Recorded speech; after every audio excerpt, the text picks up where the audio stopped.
Question number 1. Solving arithmetic problems to calculate interest. Interest calculate करने के लिए, percentage के लिए, एवरेज रेशो के लिए और ग्रेड के लिए.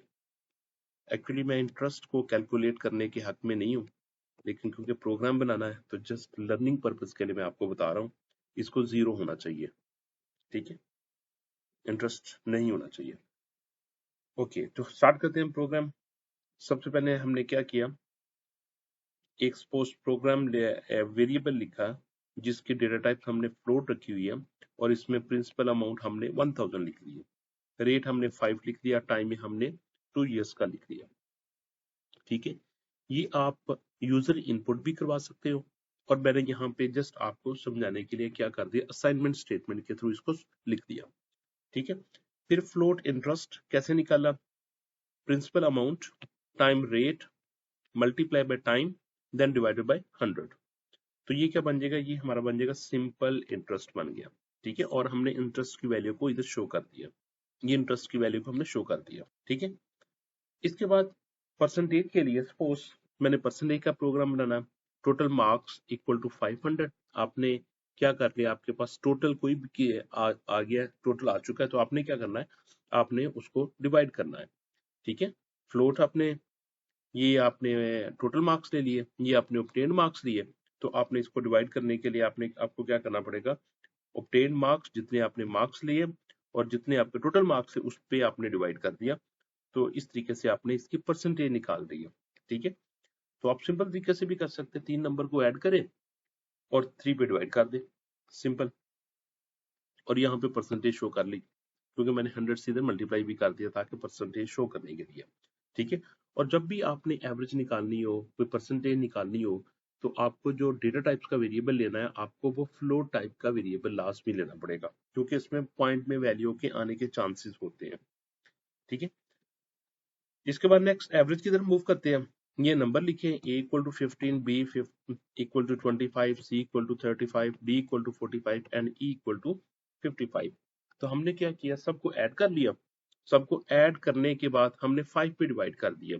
याद रखें, e के बाद अगर आप ये लिख देना, e 5.0 लिख देंगे और इधर वैल्यू को आप ऐड कर रहे हैं, तो इसमें क्या हो रहा है, सिर्फ आप e को डिवाइड कर रहे हो. ठीक है, याद रखना आपने ये ब्रैकेट लास्ट में लगानी है.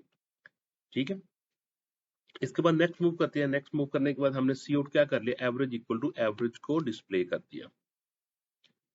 नेक्स्ट हम यहाँ पे रेशो कैलकुलेट करते हैं और यहाँ पे देखिए एक्स की वैल्यू क्या है, एक्स की वैल्यू मैंने यहाँ पे 30 लिखी हुई है और वाई की वैल्यू यहाँ पे 20 है. ठीक है, तो अब इसमें करना ये है कि हमने कॉमन ग्रेटेस्ट कॉमन डिवाइजर देखना है. तो मैं क्या करने जा रहा हूँ, मैं 30 को भी और 20 को भी 1 बाय 1 चेक करने जा रहा है कि उसका रिमाइंडर क्या बचता है. कहाँ से स्टार्ट कर रहा है, 1 से, 2 से स्टार्ट करूंगा, इसको मैं 2 से स्टार्ट कर डिवाइड करूंगा, इसको भी 2 पे डिवाइड करूंगा और रिमाइंडर अगर इनका 0 आता है, इसका आंसर 15 आ जाएगा. रिमाइंडर 0 जब आएगा तो इसका आंसर आ जाएगा, इसका आंसर आ जाएगा 10 आ जाएगा. ठीक है, तो मैंने किस नंबर पे डिवाइड किया, मैंने इस पे डिवाइड किया ना, 2 पे, तो मैंने 2 कॉमन डिवाइजर में स्टोर कर दूंगा. फिर लूप चलेगा, 3 के लिए चेक करेगा, 30 डिवाइडेड बाई 3, 20 डिवाइडेड बाई 3. तो अब देखिए ये तो 10, इसको 10 आंसर आ जाएगा, इसका रिमाइंडर क्या आएगा, रिमाइंडर हमारे पास 0 आ जाएगा. हम रिमाइंडर को चेक कर रहे हैं, 0 आएगा, इसका रिमाइंडर 0 नहीं आएगा तो वो इसको छोड़ देगा. फिर क्या करेगा, 30 को 4 पे चेक करेगा. ठीक है, 20 को भी 4 के साथ चेक करेगा, दोनों डिवाइड हो जाते हैं तो ठीक है. 5 पे आ जाएगा, 5 पे देखेगा 30 डिवाइडेड बाय 5, 20 डिवाइडेड बाय 5, ये देखेगा तो ये 6 आ जाएगा, यहाँ पे 4 आ जाएगा. तो अब देखिए ये 5 जब जो डिवाइड करेगा वो इस पे जीसीडी में स्टोर करता जाएगा. ठीक है, तो इस तरह 5 को चेक करेगा, 6 को चेक करेगा, 7 को, 8 को, 9 को, 10 को, जब 10 को डिवाइड करेगा तो वो भी आ जाएगा. तो इस तरह जो ग्रेटेस्ट कॉमन डिवाइजर होगा ना, वो इस पे स्टोर होता जाएगा. ठीक हो गया. नेक्स्ट रेशो, ये हमारा मैसेज होगा और ये नंबर डिवाइड होगा x को, यानी कि x को जिसने डिवाइड किया होगा वो नंबर आ जाएगा, यानी 30 divided by suppose 10, y divide 20 divided by 10. तो ये इसका ग्रेटेस्ट कॉमन डिवाइजर था. इसके बाद हमने वैल्यू को डिस्प्ले करने, ग्रेड निकालने के लिए सपोज परसेंटेज, हमने वैल्यू, परसेंटेज की वैल्यू हमारे पास आ चुकी है, तो हमने देखना है कि percentage greater than equal to 90 हो ये मैसेज डिस्प्ले कर दिया grade A, else if percentage greater than 80 हो तो grade A, else if percentage greater than 70 हो तो grade B, else if percentage 60 हो तो grade C, percentage greater than equal to 50 हो तो ग्रेड डी। इस तरह ये सारे के सारे प्रोग्राम को वो शो करता जाएगा। ये सारे प्रोग्राम मैंने एक ही प्रोग्राम में मैंने कंबाइन कर दिया। एल्स अगर इनमें से कोई भी मैच नहीं करेगा तो यहाँ पे लास्ट में क्या कर देगा, वो फेल लिख देगा। अब मैं प्रोग्राम रन करके दिखाता हूँ आपको। जी ये प्रोग्राम लिखा हुआ है, मैंने वेरिएबल में वैल्यू को इनिशियलाइज कर दिया, ठीक है, प्रिंसिपल रेट और टाइम मैंने शो कर दिया, ठीक है। इसके बाद कैलकुलेशन की है इंटरेस्ट निकालने के लिए, और इसके बाद सिंपल इंटरेस्ट शो कर देगा। टोटल मार्क्स के लिए टोटल मार्क्स लिए, ऑब्टेन मार्क्स लिए, उसको डिवाइड किया और परसेंटेज मैंने गेट कर ली, ठीक है। फिर इसके बाद एवरेज मैंने गेट कर ली, ठीक, कैसे गेट की, ए प्लस बी सबको मैंने ऐड किया और जितने नंबर थे उस पर मैंने डिवाइड कर दिया। फिर हमने एवरेज को डिस्प्ले कर देंगे। ये common divisor, greatest common divisor निकाला किसका, 30 का और 20 का। आप ये यूजर डिफाइंड नंबर भी ले सकते हो, ठीक है, यूजर डिफाइंड नंबर भी ले सकते हो। जस्ट आपने एक्स सी इन करना है एक्स में और दूसरी वैल्यू सी इन करवा ले, सी आई एन करवा ले 20 में। ये रेशियो में क्या मैसेज डिस्प्ले करेगा और उसके बाद परसेंटेज कैलकुलेट करने के लिए ग्रेटर देन इक्वल टू 90 हो तो ये करे, फिर सी आउट करता जाएगा। अब मैं फर्स्ट प्रोग्राम को रन करके दिखाता हूँ। एग्जीक्यूट किया, कंपाइल और रन कर दिया, तो हम इसके आउटपुट देखते हैं। आउटपुट देखे, सिंपल इंटरेस्ट जो वैल्यू दी थी उसका 100 आ गया, परसेंटेज 85 आ गई, एवरेज 35 थी, रेशो 3 टू रेशो इसने शो कर दिया, यानी 10 पे उसने डिवाइड किया तो 30 को जब 10 पे डिवाइड किया तो 3 आंसर आया, 20 को जब उसने 10 पे डिवाइड किया तो 2 आंसर आया, और ग्रेड इसका क्या आ गया, ए आ गया। ये मैंने सारा का सारा प्रोग्राम आपको रन कर दिया। नेक्स्ट प्रोग्राम नंबर 2 में देखिए, calculate area, volume and perimeter of basic geometrical shape. आपने एरिया कैलकुलेट करना है, वॉल्यूम कैलकुलेट करना है और पेरीमीटर, ये तीन चीजें कैलकुलेट करनी है। तो ये हमने वेरिएबल को इनिशियलाइज कर दिया। मैं फिर कह रहा हूँ कि आप ये यूजर इनपुट भी हो सकती है। अगर वो यूजर इनपुट कहेगा प्रोग्राम में तो आपको यूजर इनपुट लेना पड़ेगी, सी आउट मैसेज देंगे और सी आई एन आगे वेरिएबल, जैसे मैंने लेंथ लिखा हुआ उसमें आप वेरिएबल की वैल्यू को गेट करेंगे। लेंथ इक्वल टू 5 लिखें, width equal to 3 and height equal to 4। Suppose area calculate करने के लिए मुझे क्या करना पड़ेगा, लेंथ को और विड्थ को मल्टीप्लाई करना पड़ेगा, वो एरिया मेरे पास आ जाएगा। आपने फ्लोट लेना है क्योंकि ये पॉसिबल चांसेस है कि उसमें वैल्यू के परसेंटेज यानी कि पॉइंट वाली वैल्यू आने के चांसेस है। वॉल्यूम के लिए आपको लेंथ, विड्थ और हाइट चाहिए होगी। फिर इसके बाद पेरीमीटर को कैलकुलेट करने के लिए आप लेंथ प्लस विड्थ कर लेंगे तो 2 से मल्टीप्लाई कर देंगे तो वो आपकी पेरीमीटर आ जाएगी, ठीक है। इसके बाद एरिया इक्वल टू, आपने एरिया को शो कर दिया, वॉल्यूम इक्वल टू वॉल्यूम को शो कर दिया और फिर आपने पेरीमीटर को शो कर दिया। तो इस तरह आपका ये प्रोग्राम कंप्लीट हो गया। अब मैं इस प्रोग्राम को रन करके दिखाता हूँ। जी ये मैंने प्रोग्राम लिखा हुआ, length equal to 5, width equal to 3, height equal to 4, area calculate किया, वॉल्यूम कैलकुलेट किया, पेरीमीटर कैलकुलेट किया और बाद में मैं इसको डिस्प्ले कर दिया। वॉल्यूम को डिस्प्ले किया वॉल्यूम वेरिएबल के साथ, पेरीमीटर को डिस्प्ले किया पेरीमीटर वेरिएबल के साथ, ठीक है। तो अब इसको मैं रन करता हूँ। एग्जीक्यूट किया, कंपाइल और रन कर दिया। ये देखते हैं, area equal to 15, volume equal to 60 और पेरीमीटर इक्वल टू 16। तो ये इसके आउटपुट थी। नेक्स्ट प्रोग्राम देखते हैं। Program number 3, integer number comparison. इसमें हम दो नंबर्स का कंपैरिजन कर रहे हैं। सपोज यहाँ पे मैंने वैल्यू ली हुई है a equal to 15, value of a equal to 15, value of b equal to 20। तो यहाँ पे हम चेक करने जा रहे हैं, if a is greater than b, अगर a b से बड़ा हो तो यहाँ पे a की वैल्यू शो करेगा, ये मैसेज डिस्प्ले करेगा। इज ग्रेटर देन, आगे वो नंबर होगा जो कि b की वैल्यू होगी। और else if a less than b, अगर a की वैल्यू b से लेस हो तो फिर क्या लिखेगा, यहाँ पे b की वैल्यू शो करेगा, b इज ग्रेटर देन, आगे जो a की वैल्यू होगी वहां पे वो a की वैल्यू लिखेगा।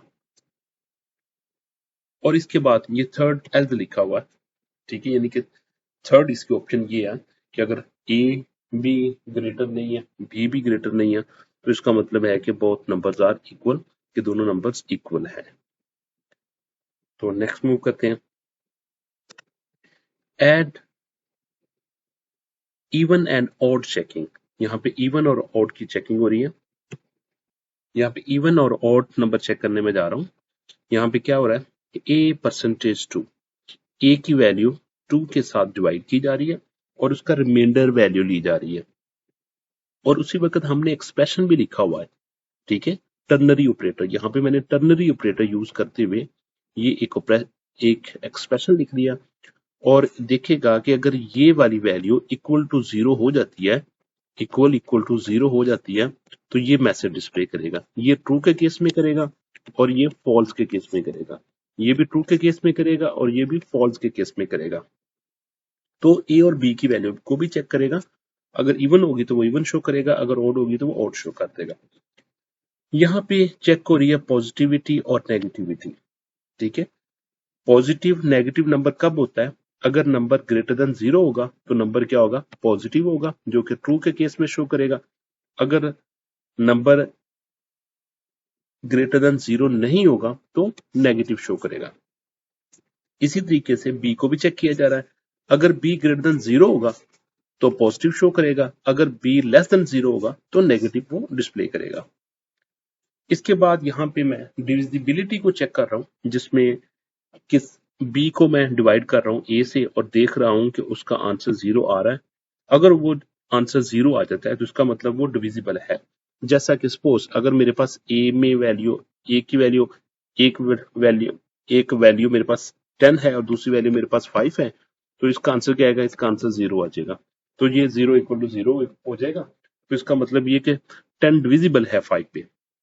तो ये चीज मैं चेक करने जा रहा हूँ, लेकिन यहाँ पे बी और ए की वैल्यू डिफरेंट है। सी और B is divisible by A, otherwise ये मैसेज शो करेगा B is not divisible by A. Next range की वैल्यू चेक करने जा रहा हूँ कि अगर ए की रेंज 10 से लेके लेस देन इक्वल टू 100 हो, यानी इंक्लूडेड 10 और इंक्लूडेड 100 भी होगा उसमें क्योंकि इक्वल है, तो क्या शो करे, A is in the range of, ये मैसेज देगा 100। तो इसी तरीके से फिर मैं ए को दोबारा चेक कर रहा हूं, अगर नहीं है तो फिर एल्स में क्या मैसेज शो करेगा कि ए 10 और 100 की रेंज में नहीं है, not in the range of 10 and 100। ये सेम प्रोग्राम मैंने यहाँ पे कॉपी किया हुआ, तो अब मैं इसकी आउटपुट शो करवाता हूँ आपको। एग्जीक्यूट किया, कंपाइल और रन कर दिया। Now you can see that I have written the same program here, value of a greater than b, else less than equal to b, else, then I'm checking the even and odd checking, then positivity or negativity, disability, range check, all. Now I'm going to run this program. Once I will run this program, I need to check the output. Output is showing that a is greater than 15, minus 15. Minus 15 is odd number, 20 is even number, minus 15 is negative number, 20 is positive number, 20 is not divisible by 5, and minus 15 is not in the range of 10 and 100. ये इसकी output है। Next programme इसका string copy using strcpy। आपने strcpy को use करते हुए string copy, तो आपने इसको कॉपी करना है, ठीक है। तो मेरे पास एक स्ट्रिंग स्टोर है जो कि अरे में स्टोर है, करेक्टर सोर्स। मैंने यहाँ पे इसलिए नंबर नहीं डिफाइन किया, जो मैंने जितनी यहाँ पे करेक्टर की लेंथ की स्ट्रिंग लिखूंगा वो ऑटोमेटिकली उतनी एक्सपैंड हो जाएगी, ठीक है। डेस्टिनेशन 50, यहाँ पे मैंने डेस्टिनेशन एक अरे डिक्लेयर कर दी और इसकी जो लेंथ है वो 50 है, तो इसमें कॉपी टू सोर्स की तरफ मूव करेगा। तो क्या सिंटेक्स क्या होता है, जो आपने राइट साइड पे लिखी होती है वैल्यू होती है, वो इसको लेफ्ट साइड को मिल जाती है, जो लेफ्ट साइड पे जो पैरामीटर लिखती है। तो ये डेस्टिनेशन वैल्यू गेट कर लेगी सोर्स से, और सोर्स में क्या पड़ा हुआ, सोर्स में welcome to C plus plus लिखा हुआ है, तो यहाँ पे क्या करेगा, सोर्स स्ट्रिंग में वो सोर्स की वैल्यू को शो करेगा जो कि welcome to C plus plus है, और कॉपीड टू डेस्टिनेशन ये एज इट इज शो करेगा, और डेस्टिनेशन की जगह पे वो क्या कर देगा, welcome to C plus plus show कर देगा, रिटर्न करेगा। और नेक्स्ट प्रोग्राम की तरफ हम मूव करते हैं। यहाँ पे प्रोग्राम 3C है, जहाँ पे कंपैरिजन किया जा रहा है स्ट्रिंग का, strcmp का, जिसमें हम स्ट्रिंग को कंपेयर करेंगे और देखेंगे कि स्ट्रिंग का क्या रिजल्ट आता है। तो हमने पहली स्ट्रिंग हमने स्ट्रिंग 1 में एप्पल स्ट्रिंग स्टोर कर ली है और स्ट्रिंग 2 में हमने बनाना की स्ट्रिंग स्टोर कर ली है। तो हम स्ट्रिंग 1 को चेक कर रहे हैं और स्ट्रिंग 2 को चेक कर रहे हैं strcpmp के थ्रू, और इसका रिजल्ट स्टोर कर रहे हैं हम रिजल्ट वेरिएबल में। तो ये क्या करेगा, या तो 0 प्रोड्यूस करेगा, या तो 0 दे सकता है, रिजल्ट में वैल्यू आ सकती है, या लेस देन 0 हो सकती है, यानी कि -1 हो सकती है, या फिर 1 हो सकती है, ग्रेटर देन 1 हो सकती है। यानी कि या तो इक्वल करेगा, या लेस देन 0 पे आ जाएगी, या ग्रेटर देन 0 पे आ जाएगी, ये वैल्यू होगी।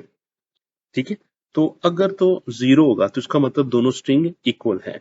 अगर वैल्यू लेस होगी तो इसका मतलब ये कि ये स्ट्रिंग उससे लेसर है एज कंपेयर टू स्ट्रिंग 2 के। ठीक है, तो हम देखते हैं इसमें कंपेयरिंग करेगा। यहाँ पे स्ट्रिंग 1 एंड स्ट्रिंग 2 ये मैसेज डिस्प्ले कर दिया। अगर रिजल्ट 0 हुआ तो मैसेज डिस्प्ले कर देगा बोथ स्ट्रिंग्स आर इक्वल। अगर लेस देन हुआ तो ये करेगा स्ट्रिंग 1 कम्स बिफोर स्ट्रिंग 2, कि ये स्ट्रिंग पहले आती है। ठीक है, स्ट्रिंग 1 पहले आ रही है और स्ट्रिंग 2 बाद में आ रही है। ठीक है, अगर यानी कि ग्रेटर देन 1 हुआ, ठीक है, तो क्या करेगा, string 1 comes after string 2, after string 2 string 1 आएगी। नेक्स्ट मूव करते हैं, नेक्स्ट प्रोग्राम है स्ट्रिंग कॉन्कैटिनेशन का। स्ट्रिंग कॉन्कैटिनेशन में क्या होता है कि हम दो स्ट्रिंग को आपस में जोड़ देते हैं। ठीक है, ये मेरी फर्स्ट स्ट्रिंग थी जिसमें मैंने हेलो स्टोर किया हुआ है, ये दूसरी अरे है जिसमें मैंने वर्ल्ड स्टोर किया हुआ है। ठीक है, तो स्ट्रिंग कॉन्कैटिनेशन ये फंक्शन यूज किया जा रहा है जिसमें ये वाली वैल्यू इसके साथ जोड़ दी जाएगी।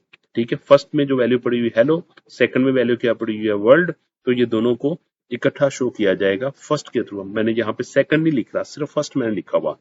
ठीक है, तो वो क्या शो करेगा, हेलो वर्ल्ड को शो करेगा। नेक्स्ट मूव करते हैं, इसका प्रोग्राम रन करके मैं आपको दिखाता हूँ।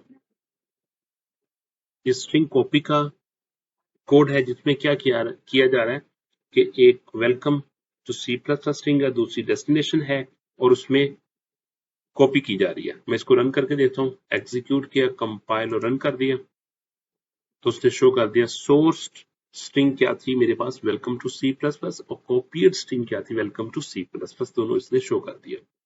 नेक्स्ट हम स्ट्रिंग कंपैरिजन करने जा रहे हैं। स्ट्रिंग कंपैरिजन में क्या हो रहा है, फर्स्ट वैल्यू मैंने लिख ली है एप्पल, दूसरी वैल्यू मैंने बनाना लिख ली, कंपेयर करेगा तो बाद में वो शो कर देगा। जब मैंने इसको रन करता हूँ, एग्जीक्यूट कंपाइल और रन किया, तो वो क्या है, वो कह रहा है कि comparing apple and banana, apple comes before banana. ठीक है, तो ये लेक्सिकोग्राफिकली चेक करेगा, जो लेसर होगा वो पहले आएगा, जो ग्रेटर होगा वो बाद में आएगा। और यहाँ पे दोनों स्ट्रिंगों को कनकैटिनेट किया जा रहा है, जोड़ा जा रहा है आपस में। जो पहले लिखेंगे वो पहले लिखा जाएगा, जो सेकंड में लिखेंगे वो सेकंड में लिखा जाएगा, और फंक्शन हम यूज कर रहे हैं स्ट्रिंग कैट, तो ये स्ट्रिंग को कनकैटिनेट कर देगा। एग्जीक्यूट कंपाइल और मैं रन किया, यहाँ पे था जी, इसको मैं खत्म कर देता हूँ। दोबारा एग्जीक्यूट और कंपाइल और रन करता हूँ, तो वो मुझे शो कर रहा है कनकैटिनेट स्ट्रिंग हेलो ऑल वर्ल्ड, जो मुझे वो शो कर रहा है। जी, नेक्स्ट प्रोग्राम में देखते हैं हम। यहाँ पे लिखा है program number 4, solve quadratic equation using discriminant. तो इसमें हमने क्या करना है, सपोज ये हमारे पास वैल्यू है ए बी सी, जो कि कोफिशिएंट होंगे उनकी वैल्यू ले लेंगे। ठीक है, ये वैल्यू यूजर डिफाइंड भी हो सकती है, फिक्स भी हो सकती है। मैं जस्ट आपको समझाने के लिए मैंने यहाँ पे ऑलरेडी इसमें वैल्यू असाइन की हुई है, यानी इनिशियलाइज कर दी है। फिर मैंने डिस्क्रिमिनेंट लिया, डिस्क्रिमिनेंट में फार्मूला सॉल्व किया करने की कोशिश कर रहा हूँ, जैसे बी स्क्वेयर माइनस 4ac। ठीक है, बी स्क्वेयर माइनस 4ac को मैं सॉल्व करूंगा, और जो रिजल्ट होगा वो डिस्क्रिमिनेंट में स्टोर हो जाएगा। अब डिस्क्रिमिनेंट को मैं चेक कर रहा हूँ कि क्या होगा, अगर तो वो ग्रेटर देन 0 होगा तो इसमें केस में क्या होगा, हमारे पास दो वैल्यू आएगी, जिसको हमने √1 का नाम दे दिया और दूसरे को √2 का नाम दे दिया। √1 कैसे कैलकुलेट हो गया, दोनों के साथ -1 b होगा, -b, फिर प्लस लिखा, माइनस लिखा, अकॉर्डिंग टू द फार्मूला। फिर हमने स्क्वायर रूट लेना है किसका, डिस्क्रिमिनेंट का। ठीक है, जो भी इस पूरे का आंसर आएगा उसको डिवाइडेड बाय 2a से कर देना, जो कि a की वैल्यू होगी। इसी तरीके से यहाँ पे ये प्लस है और यहाँ पे माइनस, ये दोनों में सिर्फ फर्क है। और बाद में जो दोनों रूट की दोनों वैल्यू होगी वो हम शो कर देंगे, जिसको हमने नाम दिया √1 दिया हुआ है और दूसरा √2 दिया हुआ है। इसके बाद देखेंगे कि अगर जब कभी डिस्क्रिमिनेंट की वैल्यू 0 आ जाएगी, इक्वल टू 0 होगा, तो हमारे पास क्या होगा, फिर हमारे पास फ्लोट रूट लिखा हुआ, तो -b डिवाइडेड बाय 2a होगा। ठीक है, तो इस केस में हमारे पास क्या होगा, रियल एंड इक्वल रूट आ जाएगा, जो हम एक रूट उसको शो कर देंगे। ठीक है, एल्स अगर अगर डिस्क्रिमिनेंट की वैल्यू लेस देन 0 आती है, तो इस केस में क्या होगा, हमारे पास इमेजिनरी नंबर आएगा। फ्लोट रियल पार्ट को -b/2a के साथ सॉल्व कर देंगे, और इधर हम उसका स्क्वायर रूट लेंगे, डिस्क्रिमिनेंट का, उसको 2 पे डिवाइड कर देंगे, और इसके बाद हम यहाँ पे शो करेंगे कॉम्प्लेक्स रूट। रियल पार्ट आ जाएगा और यहाँ पे इमेजिनरी पार्ट आ जाएगा इसका। ठीक है, रियल पार्ट इस तरीके से हमें मिलेगा, इमेजिनरी पार्ट में हमें सॉल्व करना पड़ेगा इसको। ठीक है, स्क्वायर रूट लेना पड़ेगा। ठीक है, तो ये हम इस तरीके से कॉम्प्लेक्स रूट और रियल रूट की वैल्यू को डिस्प्ले कर देंगे। मैं इस प्रोग्राम को रन करता हूँ, एग्जीक्यूट किया, कंपाइल किया, तो यहाँ पे एक की वैल्यू फिक्स दी हुई थी, वो तो इस लिहाज से इसके लिहाज से इसने आंसर दे दिया, real and distinct root 2 and 1। ठीक है, तो ये प्रोग्राम सबके लिए चलेगा, जो आप वैल्यू लिखेंगे उसके मुताबिक। इसी को मैंने solve quadratic equation using function भी सॉल्व किया हुआ, जिसमें क्या लिखा, वॉइड सॉल्व क्वाड्रेटिक इक्वेशन। यहाँ पे 3 वैल्यू रिसीव करने के लिए ये बैठे हुए हैं, वैल्यू ए, वैल्यू बी, वैल्यू सी, 3 मैंने यहाँ पे वो लिख दिए, फंक्शन रिसीविंग करने के लिए आ जाएंगे। ठीक है, फ्लोट डी में डिस्क्रिमिनेंट मिलेगा, b² - 4ac लिख दिया, वही इफ d ग्रेटर देन 0 तो रियल 1 रूट आएगा, रूट 1 आएगा, फिर रूट 2 आएगा, और इसको कैलकुलेट करने के लिए हम फार्मूला यूज करेंगे, -b + square root of d divided by 2a। इसमें भी 2a, इसमें डिफरेंस सिर्फ प्लस और माइनस का आएगा, तो हमारे पास दोनों यहाँ पे रूट आ जाएंगे, रूट 1 R1 को मैंने शो किया हुआ है और R2 के साथ शो किया हुआ है। फिर d = 0 के साथ चेक करेंगे, अगर d की वैल्यू 0 आ जाएगी तो हमारे पास क्या होगा, यहाँ पे R = -b/2a के साथ सॉल्व कर लेंगे, और यहाँ पे हम शो कर देंगे roots are equal, real and equal. जब नेगेटिव होगा तो रूल क्या आ जाएगा, फ्लोट रियल ले लिया और इमेजिनरी ले लिया, तो शो करेगा रूट्स आर कॉम्प्लेक्स, यहाँ पे रियल पार्ट शो करेगा और यहाँ पे इमेजिनरी पार्ट शो करेगा आयोटा के साथ। ठीक है, तो इसको हम रन करके देखते हैं। ठीक है, इसको मैंने एग्जीक्यूट करता हूँ और ऊपर से मैं इस पे एग्जीक्यूट करके देखता हूँ। एग्जीक्यूट, कंपाइल और रन कर दिया, roots are real and equal, -1 and -1 इसमें दे दिया। क्यों दिया, क्योंकि वैल्यू क्या थी इसमें, वैल्यू हमने यहाँ पे लिखी हुई है इसकी, a = 2, b = 4 और c = 2। इस केस में वो क्या करेगा, उसका आंसर शो उसने कर दिया। ठीक है, दोबारा मैं रन करके दिखाता हूँ आपको, कंपाइल और रन किया मैंने, roots are real and equal, -1 and -1।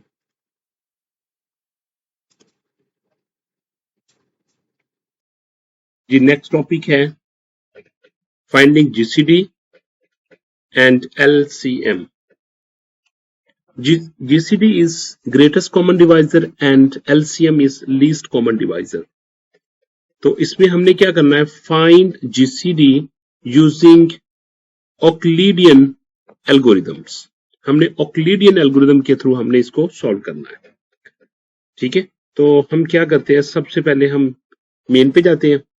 Main लिखा है यहाँ पे x = 48 और y = 18। ये मैंने वैल्यू को इनिशियलाइज कर दिया, वेरिएबल को इनिशियलाइज कर दिया इस वैल्यू के साथ।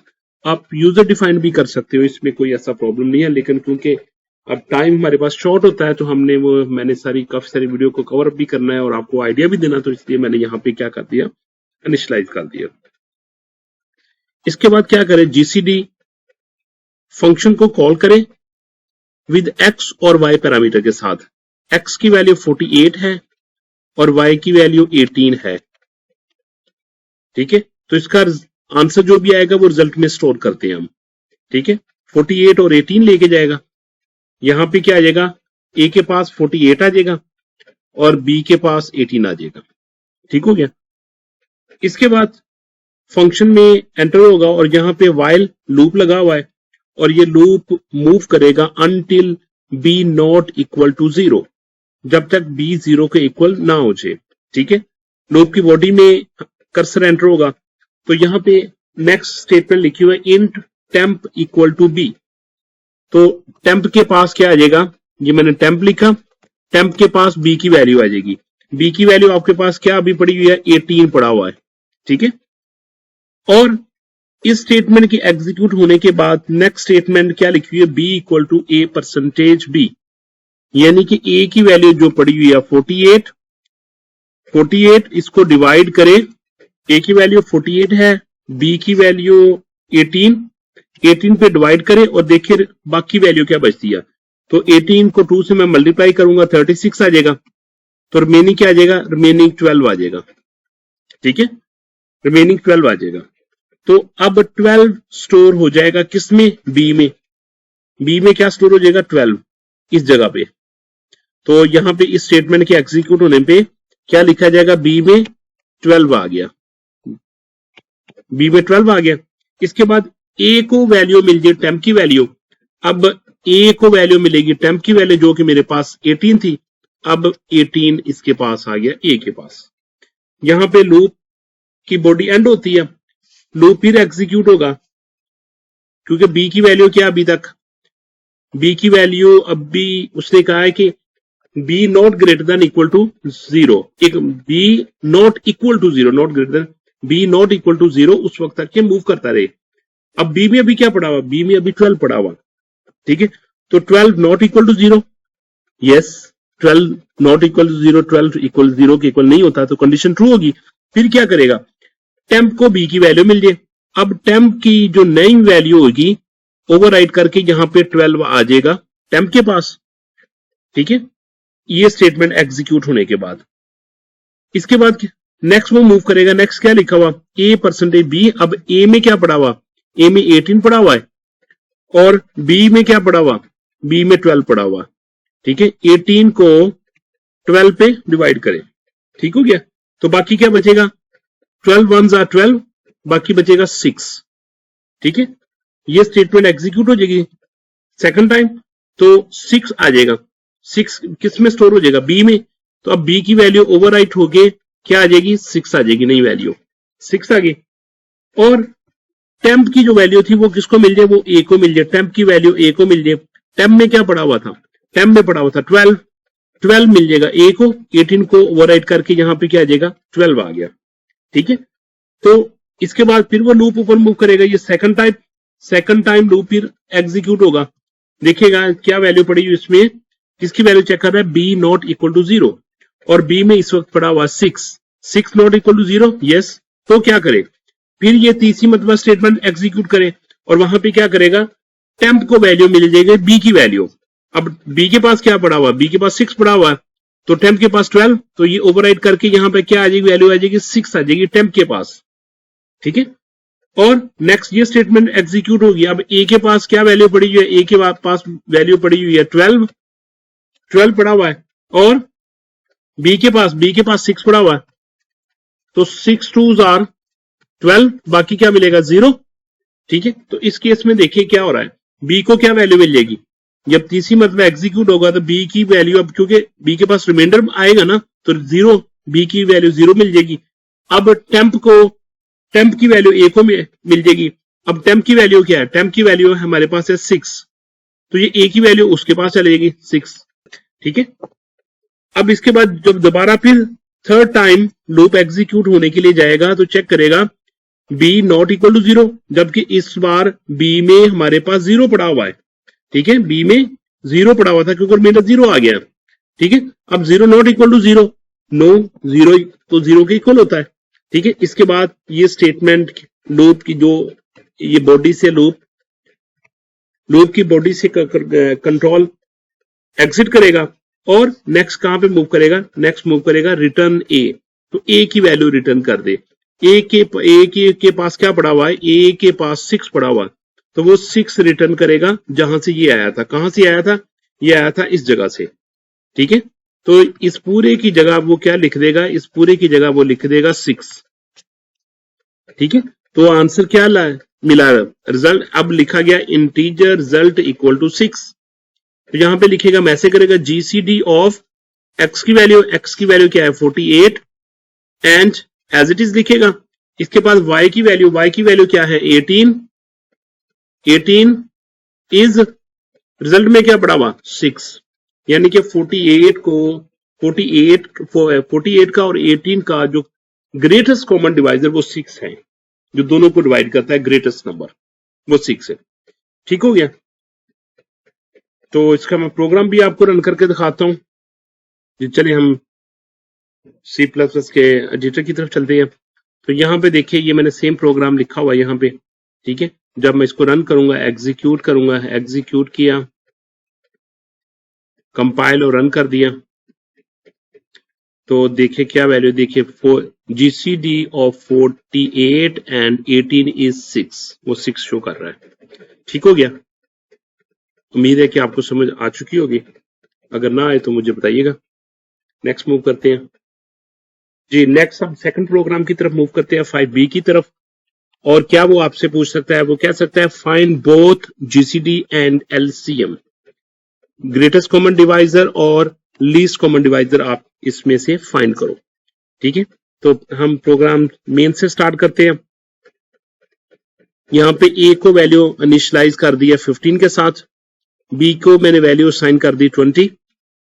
अब A के पास 15 है, B के पास 20 है, तो इसके बाद नेक्स्ट क्या हो रहा है, GCD फंक्शन कॉल हो रहा है A और B के साथ 15 और 20 के साथ। तो ये इसको वैल्यू 15 मिल जाएगी, B को वैल्यू 20 मिल जाएगी। ठीक है, तो इसमें क्या काम हो रहा है, देखिए B नॉट इक्वल टू 0, जो मैंने अभी ऊपर आपको बता के आया हूं। ठीक है, टेम्प इक्वल टू B आ जाएगा, B equal to A% B आ जाएगा, फिर A के बाद इक्वल टू टेम्प आ जाएगा। ठीक हो गया, और बाद में रिटर्न A कर देगा। ये वही प्रोग्राम जो अभी हमने लिखा हुआ है। तो हम पहले GCD इसको कैलकुलेट करते हैं। अब देखिए A डिवाइड हो रहा है, A की वैल्यू क्या 15, डिवाइड करना है हमने किसके साथ 20 के साथ। तो जब डिवाइजर बड़ा हो, ठीक है, तो B की वैल्यू वही आ जाती होती है, यानी कि जो डिविडेंड होता है जिसको डिवाइड करने जा रहे हैं वही वैल्यू उसकी आ जाती होती है। तो कि B के पास क्या आ जाएगा, B के पास आ जाएगा 15। ठीक हो गया, और A के पास 20 आ जाएगा। नेक्स्ट टाइम फिर 20 को डिवाइड करें 15 के साथ, 15 1s are 15, 5 आ जाएगा। फिर 15 को डिवाइड करें 5 के साथ, तो 5 3s are 15, 0, तो 5 इसका GCD आ जाएगा। GCD इसका क्या बना 5। ठीक है, और इसके बाद G के पास क्या स्टोर हो जाएगा 5। तो अब क्या करेगा, ये A और B को मल्टीप्लाई करेगा। A की वैल्यू क्या है 15, B की वैल्यू क्या है 20, दोनों को मल्टीप्लाई करे डिवाइडेड बाय 5 के साथ, तो ये क्या आ जाएगा 300 को 5 के साथ करेगा तो आंसर 60 आ जाएगा। ठीक है, तो एलसीएम इन दोनों का क्या आ जाएगा, एलसीएम 60 आ जाएगा। जीसीडी में क्या करेगा, जी की वैल्यू शो करेगा, और एलसीएम में एलसीएम की वैल्यू शो कर देगा। एलसीएम ऐसे डिस्प्ले करेगा, उनकी जगह वो वैल्यू डिस्प्ले कर देगा। तो आइए हम प्रोग्राम रन करके देखते हैं। ये सेम प्रोग्राम लिखा हुआ है जीसीडी कैलकुलेट करने के लिए। ए और बी की वैल्यू डिस्प्ले कर दी, जी की वैल्यू डिस्प्ले, जी को कॉल कर लिया, जीसीडी की मेथड को कॉल किया, और इसके बाद एलसीएम कैलकुलेट किया, कैसे ए को बी से मल्टीप्लाई किया और जी पे डिवाइड कर दिया, और जी की वैल्यू शो कर दी और एलसीएम की वैल्यू शो कर दी। एग्जीक्यूट, कंपाइल और रन करके देखते हैं। तो इसमें देखिए जीसीडी की वैल्यू क्या आएगी, जीसीडी की वैल्यू 5 आ गई, ग्रेटेस्ट कॉमन डिवाइजर, और लीस्ट कॉमन डिवाइजर की वैल्यू 60 आ गई। ठीक हो गया। तो उम्मीद है कि आपको समझ आ चुकी होगी। अगर कोई ना आए तो मुझे कमेंट में आपने पूछ लेना है। जी, next topic number 6, question number 6, check whether number is prime और कंपोजिट। कि आप चेक करें कि नंबर, गिवन नंबर वो प्राइम है या कंपोजिट नंबर है। तो चले हम स्टार्ट करते हैं। हमने मेन से स्टार्ट किया, ये हमने मेन लिखा, इंटीजर n इक्वल टू 29, मैंने इसमें वैल्यू को इनिशियलाइज कर दिया। यहाँ पे मैंने एक बुलियन वेरिएबल ले लिया। बुलियन वेरिएबल में क्या होता है, जहाँ वैल्यू ट्रू होती है या फॉल्स होती है, इज प्राइम इसका वेरिएबल का नाम है, और ट्रू इसमें मैंने वैल्यू साइन कर दी। और नेक्स्ट हम मूव करते हैं। इसके बाद हमने ये लिखा है कि if n less than equal to 0, कि अगर n की वैल्यू 1 या 1 से लेस हो तो इज प्राइम में बाय डिफॉल्ट क्या डाल दो, फॉल्स डाल दो, ठीक है, क्योंकि हमने उसको चेक नहीं करना। इसके बाद क्या करें, फिर 2 से लेके उसके नंबर तक, 2 से लेके यहां तक चेक करें, less than equal to n तक। और i में क्या करें, i को i से मल्टीप्लाई करें, यानी कि पहली मरतबा चलेगा तो ये क्या चेक करेगा, 4 को less than equal to n तक मूव करेगा। नेक्स्ट टाइम i की वैल्यू 3 हो जाएगी तो ये क्या करेगा, 3 times 3 9 less than equal to 29 को चेक करेगा। नेक्स्ट टाइम i की वैल्यू क्या हो जाएगी, नेक्स्ट टाइम i की वैल्यू 4 हो जाएगी, यानी कि 16 लेस देन इक्वल टू 29, ठीक है, ऐसे मूव करता जाएगा। तो ये क्या चेक क्या करेगा, n को डिवाइड करेगा टू परसेंटेज i के साथ, यानी कि कहने का मकसद ये है कि वो पहले क्या करेगा, 29 को 2 के साथ डिवाइड करेगा और देखेगा कि 0 आता है, नहीं आ रहा, ठीक है। फिर 29 को किसके साथ डिवाइड करेगा, 29 को वो 3 के साथ डिवाइड करेगा, 3 के साथ डिवाइड करेगा, देखेगा 0 आएगा, नहीं आएगा। फिर 29 को 4 के साथ डिवाइड करेगा, देखेगा 0 आएगा, नहीं आएगा, ठीक है। फिर 29 को वो 5 के साथ डिवाइड करेगा, 0 आएगा, नहीं आएगा। जब 6 लेके आएगा, आई की वैल्यू जब 6 होगी तो 6 को 6 से मल्टीप्लाई करेगा, 36 हो जाएगा। तो ये क्या करेगा, 36 less than equal to n है, नहीं, तो ये लूप टर्मिनेट हो जाएगा, यानी कि इन वैल्यू को सिर्फ चेक करेगा 29 के केस में, ठीक है। तो कोई भी इसको 0 नहीं देगा, जब 0 नहीं देगा तो ये फॉल्स भी नहीं होगा, क्योंकि ये कंडीशन ही ट्रू होगी। जब कंडीशन ट्रू नहीं होगी तो इस प्राइम में फॉल्स आएगा ही नहीं, ठीक है। बाय डिफॉल्ट हमने इस प्राइम में ट्रू रखा हुआ है, ठीक है। जब हमने कहा है कि जब n डिवाइड हो जाए i के साथ और 0 के इक्वल आ जाए तो उस वक्त दो काम करने, एक i इस प्राइम को आपने फॉल्स कर देना और ब्रेक कर देना, उसी वक्त आगे मूव करने की जरूरत ही नहीं है। लेकिन ये इस केस में, इस एग्जांपल के केस में वो स्टेटमेंट, ये इफ स्टेटमेंट चली नहीं है। जब इफ स्टेटमेंट नहीं चलेगी तो यहां पे क्या शो करेगा, n इज ये वो नंबर, यानी कि 29 इज, यहां पे क्या हो रहा है देखिए, इज प्राइम, ये मैं यहां पे कंडीशन चेक कर रहा हूं डायरेक्ट, ठीक है। इज प्राइम यानी कि ट्रू होगा, अगर ट्रू होगा तो क्या शो करेगा, प्राइम शो करेगा, अगर वो नहीं होगा तो क्या करेगा, कंपोजिट शो करेगा, ठीक है। फिर रिटर्न ट्रू कर देगा जी। इसी प्रोग्राम को मैं रन करता हूं, अनटीजर n इक्वल 29 लिखा, बुलियन लिख दिया, फिर हमने चेक बाय डिफॉल्ट हमने ये कह दिया कि अगर n less than equal to 1 हो तो फिर फॉल्स कर दें, और यहाँ पे हमने लूप लगा के उसको चेक करते जा रहे हैं कि वो किसी भी नंबर के साथ 0 लेके आ रहा है या नहीं। अगर लेके आ रहा है तो उसी वक्त हम स्टॉप कर देंगे और इस प्राइम में फॉल्स कर देंगे। बाद में हम इस प्राइम को चेक कर रहे हैं कि इस प्राइम अगर ट्रू होगा तो प्राइम होगा, अदरवाइज वो कंपोजिट नंबर होगा, ठीक हो गया। प्रोग्राम नंबर 6b की तरफ चलते हैं। यहाँ पे देखिए हमने मेन से स्टार इसकी हेडर फाइल लिखी, हेडर फाइल लिखने के बाद मेन में चले जाते हैं। यहाँ पे हमने एक फंक्शन लिया हुआ, ये हमने फंक्शन के थ्रू कर दिया जी। मैंने फंक्शन क्या रिटर्न करवाया, वैल्यू क्या लेके आएगा, बुलियन वैल्यू होगी, या ट्रू होगी या फॉल्स होगी, ठीक है। इज प्राइम फंक्शन का नाम है, इंट n ये एक वैल्यू लेगा, ठीक है। तो डायरेक्ट वो सबसे पहले चेक करेगा कि अगर n की वैल्यू 1 है या 1 से लेस हो तो डायरेक्ट वो फॉल्स रिटर्न कर देगा, आगे वो मूव ही नहीं करेगा, ठीक है। अगर n की वैल्यू 1 से बड़ी है तो फिर वो क्या करेगा, 2 से लेके उस नंबर तक मूव करेगा, जबकि i में वो कैसे चेक करेगा, i में मल्टीप्लाई बाय i करके चेक करेगा, ठीक है, ताकि वो फास्टली उसको वो वहां तक अप्रोच कर दे। क्योंकि एक नंबर अगर फॉर एग्जांपल नंबर 4 पे डिवाइड हो जाएगा ना तो वो 8 पे भी डिवाइड हो जाएगा, ठीक है। तो इस तरीके से हमने क्या किया, हमने प्रोग्राम को एफिशिएंट बनाने के लिए हमने उसको 2 टाइम ये मल्टीप्लाई कर दिया बाय इटसेल्फ। और इसके बाद हमने ये कंडीशन चेक की है कि अगर n की वैल्यू को i के साथ डिवाइड किया जाए तो अगर वो इक्वल टू 0 आ जाए तो हमें क्या रिटर्न कर दो, फॉल्स रिटर्न कर दो, ठीक है। अदरवाइज ये सब लूप जब एंड हो जाए, जब कोई भी ऊपर वाली स्टेटमेंट उसको डिवाइड ना कर सके तो फिर क्या करो, रिटर्न ट्रू कर दे। तो ये फंक्शन है, और आपको मैंने पहले भी बताया था ये बुलियन फंक्शन है, ये क्या करेगा, यहाँ तो ट्रू लेके आएगा या फॉल्स रिटर्न किया करेगा। कहां पे रिटर्न करेगा, जहां से इसको कॉल आई है।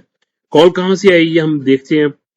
कॉल इसको आ रही है जी यहां पे। देखिए सबसे पहले मेन प्रोग्राम आपका चलना स्टार्ट करेगा मेन से। ये मेन आपने लिखा, ठीक है। इंटीजर नंबर डिफाइन किया, एंटर द नंबर, आप CIN कर रहे हैं उस नंबर में, नम में। इसके बाद आप ये फंक्शन को कॉल कर रहे हैं, इसकी वैल्यू के साथ नम की वैल्यू जो आप यहाँ पे वैल्यू इंटर करेंगे वो उसको एज ए आर्गुमेंट के तौर पर पास की जाएगी। किस फंक्शन को, इस प्राइम फंक्शन को। और यहाँ पे जब वो वापसी भी आएगा तो या तो ट्रू लेके आएगा या फॉल्स लेके आएगा, इनमें से एक क्लास में लेके आएगा। तो क्योंकि आपने इफ लगाया हुआ है तो बाई डिफॉल्ट अगर आपने ना लिखा हो तो उसमें क्या होता है, ट्रू होता है, ठीक है। क्योंकि यहाँ पे मैंने इस प्राइम के आगे कोई कंडीशन लिखी नहीं हुई है, तो इसमें बाई डिफॉल्ट क्या लिखा रहा है, बाई डिफॉल्ट इसमें ट्रू लिखा हुआ है, ठीक है। तो वो चेक करेगा is prime of num equal to true. अगर वो ट्रू होगा तो क्या करेगा, नम वो नंबर क्या कहेगा, इज प्राइम। अगर मैं लिखा होगा फॉर एग्जाम्पल 29, 53, 53 इज प्राइम, ऐसे कर देगा। अगर वो इसमें फॉल्स लेके आएगा तो एल्स सी आउट में क्या करेगा, कंपोजिट, ठीक है। और यहाँ पे प्रोग्राम एंड हो जाएगा। ठीक हो गया, ये आसान सा प्रोग्राम था। अब मैं आपको इसको रन करके भी दिखाता हूँ। ये प्रोग्राम लिखा हुआ मैंने 6B29, 6A, 6B की तरफ मैंने मूव करना है जी। ये फंक्शन मैंने लिखा हुआ है, इस बुलियन फंक्शन, ठीक है, जो कि लाइन आपको बता रही है यहाँ पे n की वैल्यू लेस देन इक्वल टू 1 होगी तो यहाँ से वापस हो जाएगा, नहीं तो वो क्या करेगा, उसको डिवाइड करने की कोशिश करेगा। अगर डिवाइड हो जाएगा तो फॉल्स रिटर्न करेगा, नहीं हो सकेगा तो रिटर्न ट्रू करेगा। इंटीजर मेन यहाँ पे नंबर पूछते हैं और वो आगे मूव कर देते हैं। मैंने एग्जीक्यूट किया, कंपाइल और रन किया, और यहाँ पे मैं नंबर लिखता हूँ 81। मैं नंबर यहाँ पे 81 लिखता हूँ, 81 लिखा, उसने क्या दिया 81 नंबर कंपोजिट नंबर है। दोबारा रन करता हूँ, कंपाइल किया, रन किया, अब नंबर लिखता हूँ मैं 53। जब मैंने 53 लिखा तो उसने कहा 53 इज अ प्राइम नंबर, ठीक है। तो ये मैंने आपको प्रोग्राम रन करके दिखा दिया, तो आप देख लीजिए। हम नेक्स्ट हम प्रोग्राम नंबर 7A की तरफ मूव करते हैं जी। इसमें एक लास्ट टॉपिक रह गया था जो कि रिलेटेड टू है सॉर्टिंग के, okay, sorting list of items. तो हम ये यहाँ पे बबल सॉर्ट यूज करते हैं। बबल सॉर्ट के थ्रू मैं इसको सॉर्ट करने जा रहा हूँ, ठीक है। सपोज लिखा 52813, 52813, 5 2 8 1 एंड 3। इसको हमने सॉर्ट करना है। फर्स्ट आइटरेशन में क्या होगा, सपोज एक पॉइंटर आपके पास ये है, आपने इसकी वैल्यू को और इसकी वैल्यू को कंपेयर करना है। अगर ये वैल्यू बड़ी है, यानी सपोज अगर ये j है तो ये j+1 है। अगर j की वैल्यू बड़ी है 2 से तो स्वैप हो, यानी 2 इधर आ जाए, 5 इधर आ जाए, ठीक है। 8 1 3। नेक्स्ट हमने इसको चेक करना है, 5 और 8 को। देखिए 2 5 इज ग्रेटर देन 8, नो, 5 इधर रहेगा, 8 इधर रहेगा, बाकी एलिमेंट एज इट इज आ जाएंगे। अब वो चेक करेगा 8 और 1 को, 8 और 1 का कंपैरिजन होगा, 1 उससे लेस है तो 1 इधर आ जाएगा, 8 इधर आ जाएगा, ठीक है। बाकी वैल्यू 2 5 और 3 एज इट इज रहेगी। लास्ट में 8 और 3 का चेक करें, ए और 3 का कंपैरिजन करेंगे तो 8 ग्रेटर है तो 3 इधर आ जाएगा, 8 इधर आ जाएगा, तो बाकी एलिमेंट एज इट इज आ जाएंगे, 1 5 2। फर्स्ट आइटरेशन में देखिए उसने 8 को उसकी राइट पोजीशन पे ले गया,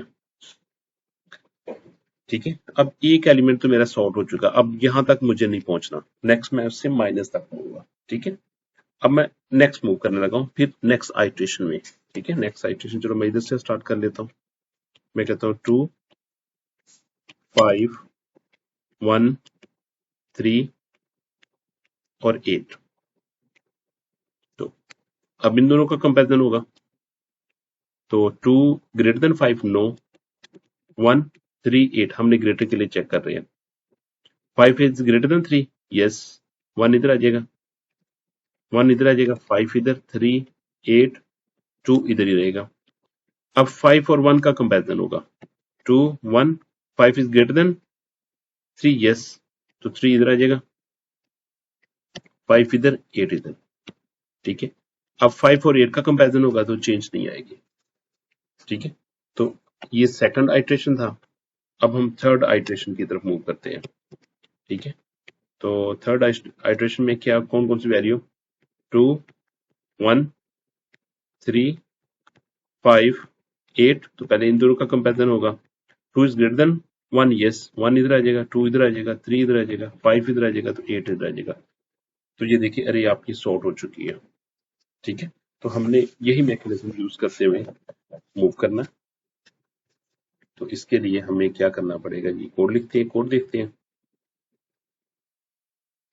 हमने लिखा इंटीजर अरे, अरे डिक्लेयर कर दीजिए, उससे हमने वैल्यू को इनिशियलाइज कर दिया 2 5 2 8 1 3 के साथ। आप और भी कर सकते हैं, इंटीजर n इक्वल टू 5 कर दिया, जो कि n की वैल्यू, क्योंकि लेंथ इसकी 5 है तो आप इसलिए वहां पे क्या कर दिया, आपने 5 कर दिया।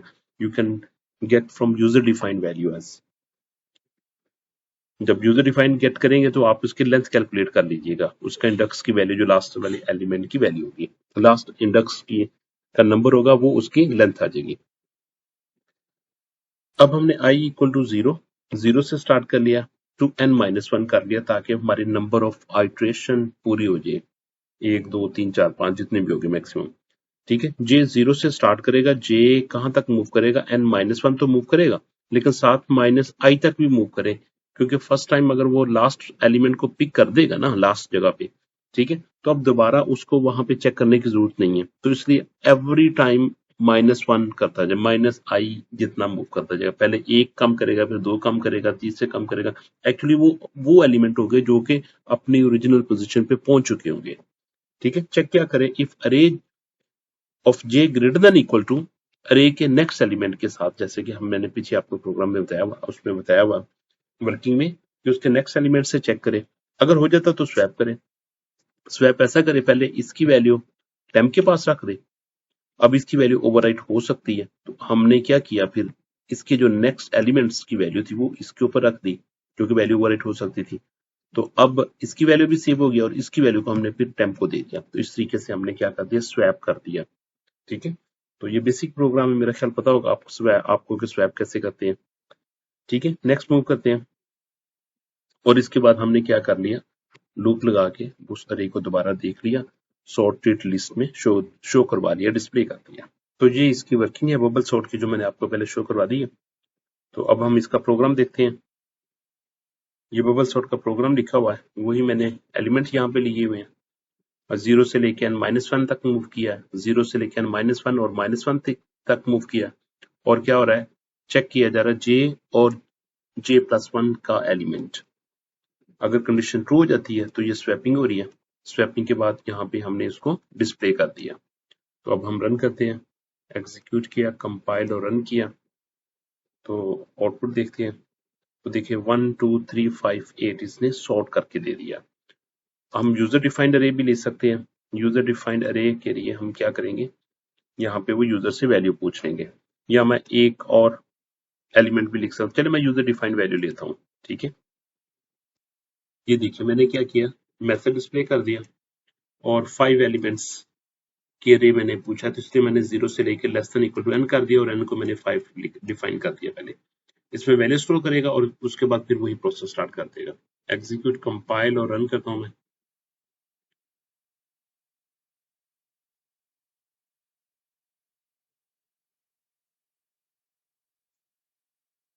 का नाम अरे कर देते हैं, एग्जीक्यूट, कंपाइल और रन किया। 5 एलिमेंट्स में लिखे, 3 लिखा, 7 लिखा, 90 लिखा, 1 लिखा, 56 लिखा। तो उससे सॉर्टेड लिस्ट मुझे शो कर दी 1 3 7 56 और 90। इस तरीके से आप भी चेक कर सकते हैं इसको। ठीक हो गया, यहाँ तक क्लियर हो गया। ये मैंने आपको सब प्रोग्राम लिख के दे दिए ऑलमोस्ट। तो अगर फिर भी कोई प्रॉब्लम हो तो मुझे बताइएगा। ओके, जज़ाकल्लाह खैर। जी, नेक्स्ट क्वेश्चन नंबर 8 देखें। क्वेश्चन नंबर 7 को मैंने स्किप कर दिया, बाद में करवाता हूं मैं। Searching an item from a list. क्या आपने एक आइटम को सर्च करना है फ्रॉम अ लिस्ट में से। तो ये लिस्ट दी गई है 3719, ठीक है। ये यहां पे मैं लिस्ट बना लेता हूं 3719, ठीक है। की हमारे पास क्या दी गई है, की हमें दी गई है की इक्वल टू 7 के 7 को आपने सर्च करना है। Boolean found equal to false, by default हमें क्या वैल्यू स्टोर कर ली हमने, फाउंड में फॉल्स स्टोर कर लिया कि नहीं मिला, ठीक है, फॉल्स। फिर 0 से लेके लेस देन 0 तक चेक करेगा और चेक करेगा कि अरे का जो ith पोजीशन में जो एलिमेंट पड़ा हुआ है वो इक्वल टू की है, यानी वो क्या करेगा 7 को चेक करेगा कि 7 इक्वल टू 3 है, क्योंकि हम इक्वलिटी के लिए चेक कर रहे थे, ये कंडीशन फॉल्स हो जाएगी, 7 3 के इक्वल तो नहीं है। नेक्स्ट मूव करेगा, देखेगा क्या 7 इक्वल टू 7 के, यस, तो क्या करेगा उसमें, तो जो ट्रू वैल्यू स्टोर कर देगा फाउंड में और नेक्स्ट उसी वक्त लूप को ब्रेक कर देगा, वो आगे मूव नहीं करेगा। इसके बाद वो क्या कहेगा, सी आउट फाउंड, यानी कि फाउंड में क्या पड़ा हुआ, ट्रू पड़ा हुआ, ठीक है। ये यानी कि ऐसे लिखा हुआ है, जिसका मतलब कि जैसे मैंने ये लिखा हुआ if found equal to true, मैंने ये सपोज मैं चेक कर रहा हूं, ठीक है, जैसे मैंने ये चेक कर रहा हूं ट्रू, इसमें क्योंकि पाइथन में फॉल्ट कैपिटल टी से लिखते हैं, हम इसमें मेरे ख्याल स्मॉल से लिखते हैं, ठीक है, स्मॉल कर लीजिएगा। True, if found equal to true तो वो डिस्प्ले करेगा फाउंड, अदरवाइज वो कहेगा नॉट फाउंड, ठीक है। ये प्रोग्राम हो गया। साथ ही ये बाइनरी सर्च भी मैं आपको पहले करवा देता हूं। Binary search integer, binary search ये मैंने इसका फंक्शन बना लिया और ये एक वैल्यू रिटर्न करेगा जिसको जो क्या होगी, जिसकी डेटा टाइप इंटीजर होगी। इंटीजर अरे लेगा, अरे का साइज होगा और की होगी, ठीक है। पहले हम मेन की तरफ चलते हैं, ठीक है। ये मेन इंटीजर अरे में क्या कौन कौन सी वैल्यू स्टोर है, 1 3 5 7 9, 1 3 5 मैं यहां पे स्टोर कर देता हूं क्योंकि हमने प्रोग्राम यहां पे रन करना है। 1 3 5 7 9, 1 3 5 1 3 5 7 और 9, ठीक है। इसके बाद की क्या मिली, की हमें 5 मिली। बाइनरी सर्च में क्या कौन से पैरामीटर पास कर रहे, अरे, ये अरे और ये 5 इसका साइज होगा और की इसकी क्या होगी 5 होगी, ठीक है। तो ये किस किस को मिल जाएगी, ये अरे, ये वाली अरे इधर आ जाएगी, साइज में क्या वैल्यू आ जाएगी 5 लेंथ थी, जो की वो भी 5 है, ठीक है। लेफ्ट में 0, राइट इक्वल टू साइज -1, ठीक है। सपोज लेफ्ट इस जगह पे है और राइट आपका इधर है, ठीक है। While left less than equal to right, left less than equal to right, yes, तो मिड कैलकुलेट करें कैसे, left plus right divided by 2 mid में आ जाए, ठीक है। तो यानी या ये 0 लोकेशन पे पड़ा हुआ है, ये 1 पे, ये 2 पे, ये 3 पे, ये 4 पे, 4 + 0 4 डिवाइडेड बाय 2, तो ये क्या वैल्यू देगा 2, ठीक है। तो वो मिड यहां पे आ जाएगा इस जगह पे। अब वो क्या करेगा, देखेगा कि अरे के मिड में जो एलिमेंट पड़ा हुआ है, इसमें इस वक्त 5 पड़ा हुआ है, इक्वल टू की भी 5 है, बाय डिफॉल्ट पहली ही कंडीशन में, पहली ही चेकिंग में उसको क्या मिल गया, फाउंड हो जाएगा। तो रिटर्न क्या करेगा, मिड रिटर्न कर देगा।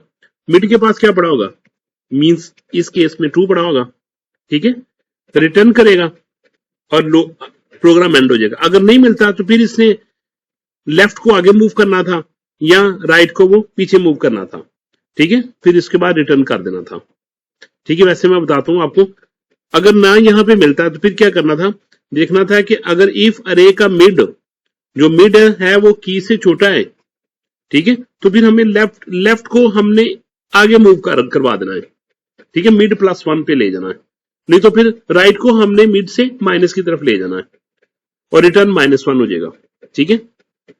और जब रिटर्न इंडेक्स -1 हुआ करेगा जब कभी, ठीक है, तो वो कहेगा element not found at index, ठीक है, वो इंडेक्स में एलिमेंट नहीं मिलेगा।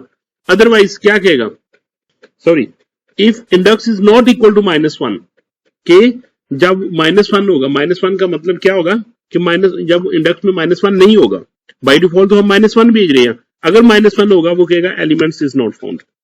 अगर उसमें कोई वैल्यू पड़ी होगी 2, 3, 4, -1 नहीं होगा यानी, तो कहेगा एलिमेंट फाउंड एट इंडेक्स, आगे उसका इंडेक्स का नंबर, हमारे केस में 2 था, वो 2 शो कर देगा।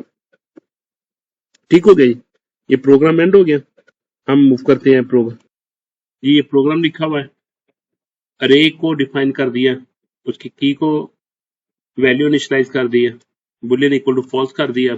यहाँ पे हम मैचिंग करेंगे, अगर वो मैच हो जाएगा वो ट्रू शो कर देगा, अगर मैच नहीं होगा तो वो क्या करेगा, यहाँ पे फाउंड में फॉल्स ही रहेगा, क्योंकि जब ट्रू होगा, जब मिलेगी की मिलेगी तो वो ट्रू रिटर्न करेगा।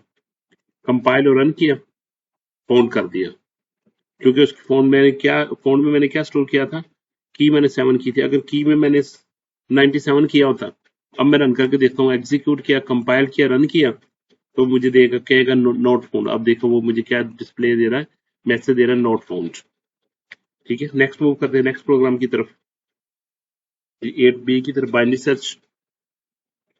सर्च मेथड के सिग्नेचर लिख दिए, लेफ्ट राइट और साइज को डिफाइन कर दिया, लूप लगा दिया, अगर left less than equal to right की हो तो क्या करें, यहाँ पे मिड कैलकुलेट करें, देखे की मिल गई, अगर की मिल गई तो उस वक्त रिटर्न कर दे, जैसे कि हमारे प्रोग्राम में रिटर्न हो रहा है। नहीं तो चेक करें कि अरे का मिड वो की से लेस है, तो फिर हमें क्या करना चाहिए, फिर हमें लेफ्ट को मूव करना है, मिड +1, मिड को लेफ्ट को उठा के मिड के नेक्स्ट पोजीशन पे ले जाए। नहीं, अगर नहीं है तो फिर क्या करें, फिर राइट को हमने मिड से एक कम करते हुए वाले लोकेशन की तरफ लेके जाना है, अदरवाइज हम रिटर्न -1 करेंगे। तो इसको हम रन करते हैं, एलिमेंट फाउंड एट इंडेक्स 2 पे, ठीक है, कौन सा एलिमेंट था, 5 था, मैं 15 करता हूँ, तो देखिए 15 फाउंड होता है, कंपाइल किया, रन किया, देखते वो देगा एलिमेंट नॉट फाउंड। ठीक है, तो ये दोनों मैंने प्रोग्राम आपको रन करके दिखा दिया। Question number 9, generating random numbers for dice using function. हमने क्या करना है, सिंगल डाइस रोल करनी है और देखना है कि उसमें क्या नंबर आया हुआ है। तो सबसे पहले क्या किया, इंटीजर रोल डाइस, ये एक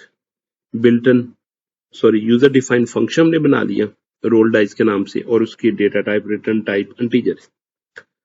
ये हमारे पास रैंड एक बिल्टन फंक्शन होता है, ठीक है, रैंड बिल्टन फंक्शन होता है, इसलिए हमने यहाँ पे 2 हेडर फाइल्स लिखी हुई है, CSTD library, C standard library, और दूसरी सी टाइम लिखी हुई है। ठीक है, तो इसलिए अगर स्पेशल आपने यूज करना है कोई फंक्शन तो आप उसके लिए आपको हेडर फाइल लिखना पड़ेगी। ठीक है, फिर ये क्या करेगा, क्योंकि ये बिल्टन फंक्शन है, जो नंबर रिटर्न करेगा, नंबर को डिवाइड करेगा 6 के साथ, जब वो 6 के साथ डिवाइड करेगा, क्योंकि 6 के साथ डिवाइड करेगा, 0 भी 0, 1, 2, 3, 4 ये नंबर आने के चांसेस है। ठीक है, तो मैंने कहा जो भी नंबर आएगा आपने +1 उसके साथ कर देना, यानी 1 आएगा तो उसके साथ 0 आएगा तो उसके साथ 1 आएगा तो 2, 5 आएगा तो 6। ठीक है, इसलिए यहाँ पे हमने 1 ऐड कर दिया। इसके बाद इंटीजर मेन स्टार्ट किया, तो मैं लिखा srand टाइम ऑफ 0। इसमें srand होता है सीड रैंडम, कि वो क्या करेगा, इसके seed the random number generator. ठीक है, तो डाइस रोल ये हमारा मैसेज डिस्प्ले करेगा, और यहाँ पे रोल डाइस हमारे फंक्शन को कॉल करेगा, और 1 से लेकर 6 तक जो नंबर आया होगा वो उसको डिस्प्ले कर देगा। सेकंड प्रोग्राम की तरफ मूव करते हैं हम, multiple dice role using loop. तो इसमें क्या करना, हमने मल्टीपल डाइस को रोल करना है, और फिर उसको हमने एडअप करना है, या हम कोई उसको शो करवा लेंगे। ये वही मेथड मैंने यूजर डिफाइन लिखा हुआ है, जिसमें रिटर्न रैंड %6 + 1 करेगा, और इसके बाद srand टाइम जो कि इसका सीड वैल्यू होगी उससे स्टार्ट करेगा, रोलिंग डाइस 5 टाइम, ये हमने 5 टाइम इसको रोल करना है, 0 से लेके 4 तक मूव करेगा और एवरी टाइम क्या करेगा, सी आउट रोल डाइस, जो भी नंबर होगा उसको वो शो करता रहेगा। ठीक है, तो ये एक कंप्लीट प्रोग्राम हो गया। तो अब मैं आपको C++ के एडिटर में भी शो करवाता हूँ। जी हम इसको रन करते हैं तो देखते हैं क्या आउटपुट आती है। रोल डाइस 5 आया।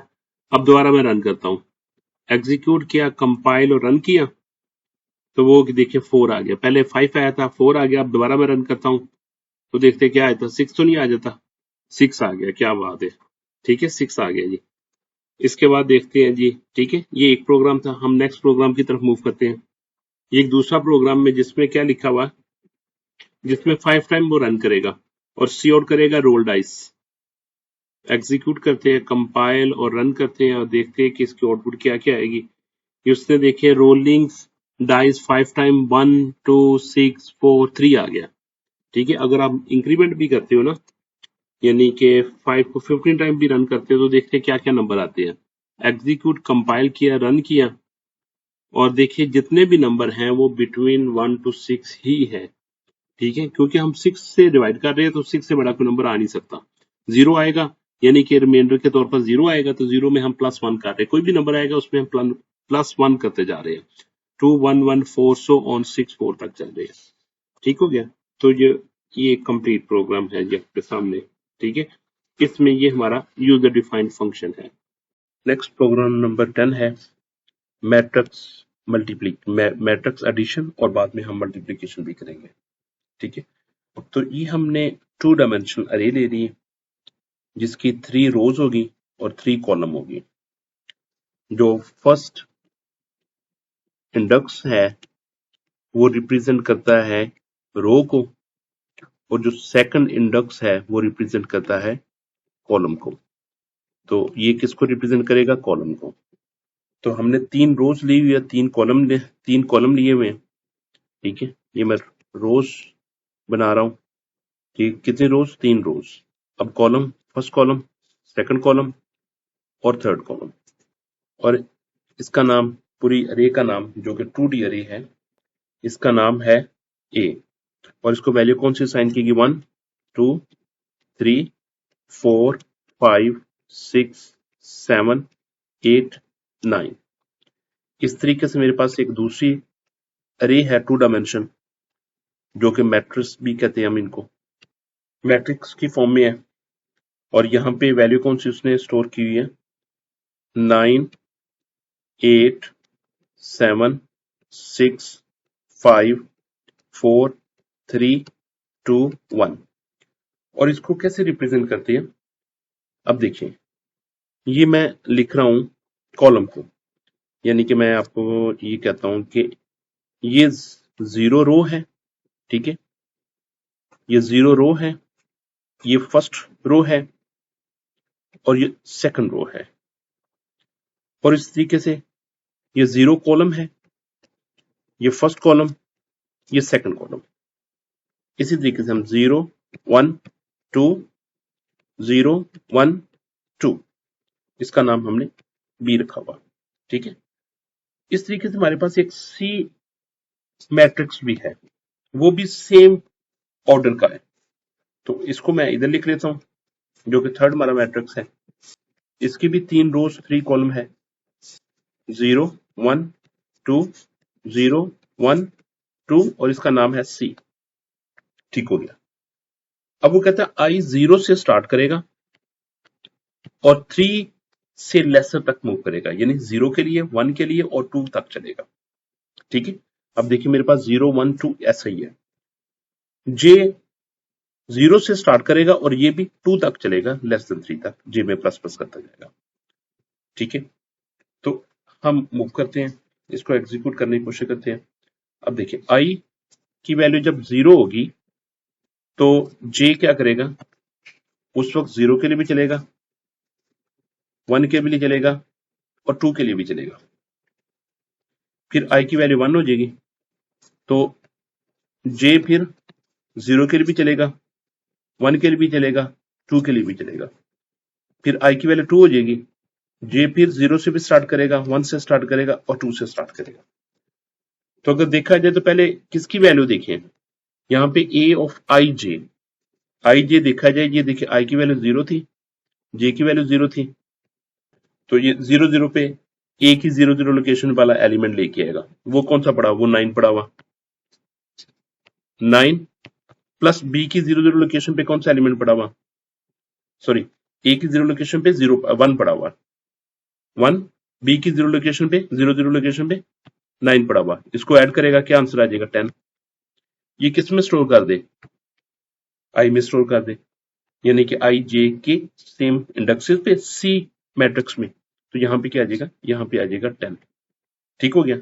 नेक्स्ट मूव करते हैं, नेक्स्ट क्या है जी, जे की वैल्यू 0, सॉरी जे की वैल्यू 1 और आई की स्टिल 0 0 1, तो अब अगर 0 1 0 1 हमारे पास कौन सा बनता है, 0 ये 1, ठीक है। तो यहाँ पे क्या वैल्यू पड़ी हुई है, 2 पड़ी हुई है, यहाँ पे 2 लिखा जाएगा, 2 प्लस सेम इंडेक्स पे लोकेशन पे 8 को लेंगे हम, 2 प्लस 8, ये भी हमारे पास 10 आ जाएगा, यहाँ पे स्टोर कर दिया जाएगा। नेक्स्ट वैल्यू आई की वैल्यू लेंगे जो कि 0 है और 2 की वैल्यू लेंगे, ठीक है। तो यानी कि रो 0 कॉलम 2, तो रो 0 ये और कॉलम 2 ये वाला, ठीक है। तो वहां पे वैल्यू कौन सी पड़ी हुई है, 3, और सेम लोकेशन पे वैल्यू पड़ी हुई है बी के 7, यानी 3 ए में, बी में 7, 10, तो ये भी इसका आंसर क्या आ जाएगा, 10 आ जाएगा। इसी तरीके से जब आई की वैल्यू 1 होगी, पहले 1 के लिए भी चलेगा, 0 के लिए भी चलेगा, फिर ये 1 के लिए चलेगा, और इधर जे के लिए भी 1 के लिए चलेगा, फिर ये 1 के लिए भी चलेगा, और इधर 2 के लिए भी चलेगा, ठीक है। तो यानी कि इसका इंडेक्स, अगर मैं इसका इंडेक्स में लिखना चाहता हूं आई इक्वल टू 2, तो कैसे लिखा जाएगा, पहले 2 इंडेक्स 2 लिखा जाएगा, फिर 0 लिखा जाएगा, यानी 2 और 0, फिर क्या लिखा जाएगा, 2 और 1, फिर 2 और 1 आ जाएगा, ये 2 और ये वाला 1, फिर क्या आ जाएगा 2 और 2।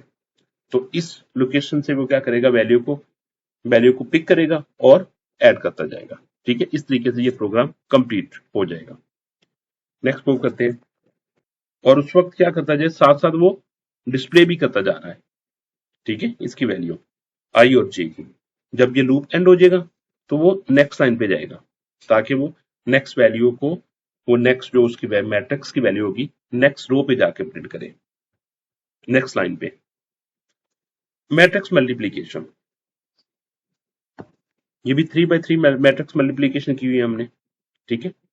तो ये भी सेम जैसे मैंने ऊपर बनाया हुआ, ठीक है, 2 अरे ली हुई है। इसका मैं एक बार फिर यहाँ पे बना के आपको दिखाता हूँ कि एक मेरे पास अरे आ रही है ए, और उसमें वैल्यू क्या पड़ी है, जो कि 0 1 2, तो कॉलम में 0 1 2, अगर इस बॉक्स में मैं वैल्यू लिखता हूं तो रो इसमें 1 होगी, कॉलम इसमें 1 होगा, ठीक है। या मैं इसको ऐसा करता हूं कि इसको मैं एक आपको अच्छे तरीके से समझा देता हूं, ताकि ना आपको पता चल जाए कि इसके इंडेक्स की वैल्यू कैसे होती है। अब देखिए, ये मेरे पास 3 रोज 3 कॉलम आ गए, फर्स्ट रो आ गई, सेकंड एंड थर्ड आ गई, फर्स्ट कॉलम आ गया, सेकंड कॉलम आ गया, रो नंबर 0, ठीक है, ये रो है, रो 0, रो 1, रो 2, कॉलम 0, कॉलम 1, कॉलम 2। तो इस इंडेक्स की रो में क्या है, ये 0 0, ये रो में क्या है, 0 1 0 2, ये इसके मैंने इंडेक्स नंबर लिख दिए। इसके क्या आएगा 1 0, इसका क्या आएगा 1 1, ये मैंने इंडेक्स नंबर लिख रहा हूं 1 2, इसका क्या आएगा 2 0, इसका क्या आएगा 2 1 एंड 2 2 आ गया, ये मैंने इसके इंडेक्सेस लिख लिए। ठीक है। इसी तरीके से सपोज इसका ये ए है और वैल्यूज में क्या स्टोर है 1 2 3 4 5 6 7 8 9 ये A matrix. Now I'm going to take second matrix with B 1 2 3 first row second row 0 1 2 0 1 2 means matrix name is B and values are 9 8 7 9 8 7 6 5 4 1 2 3. Okay, this is array initialization. Second one is array initialization. This is array declaration with the index of 3 rows and 3 columns. Then just a message. Then I equal to 0 से start करे, I less than equal to 2 तक move करे. I plus plus j 0 से start करे, j 3 तक move करे. यानी कि you can write here I equal to 1, then j will start, I equal to 0, j will start from 0, 1, 2. When I equal to 1, j will start from again 0, 1, 2. Now I equal to 2, j will start from 0, 1 and 2. Okay, I have set the loop of I and loop of j. Then each time when they will start multiplication, the value by default value will be 0 in C of I and C of j, because after this we want to add all the answers, that's why it will be 0. Then how they will multiply? Integer k equal to 0 to 3. It means how they are multiplying here. C of ij will get the value of plus equal to, now you can see here C of ij means first of all they will get the value of the previous value of Cij and then they will add and then multiplication of these two values.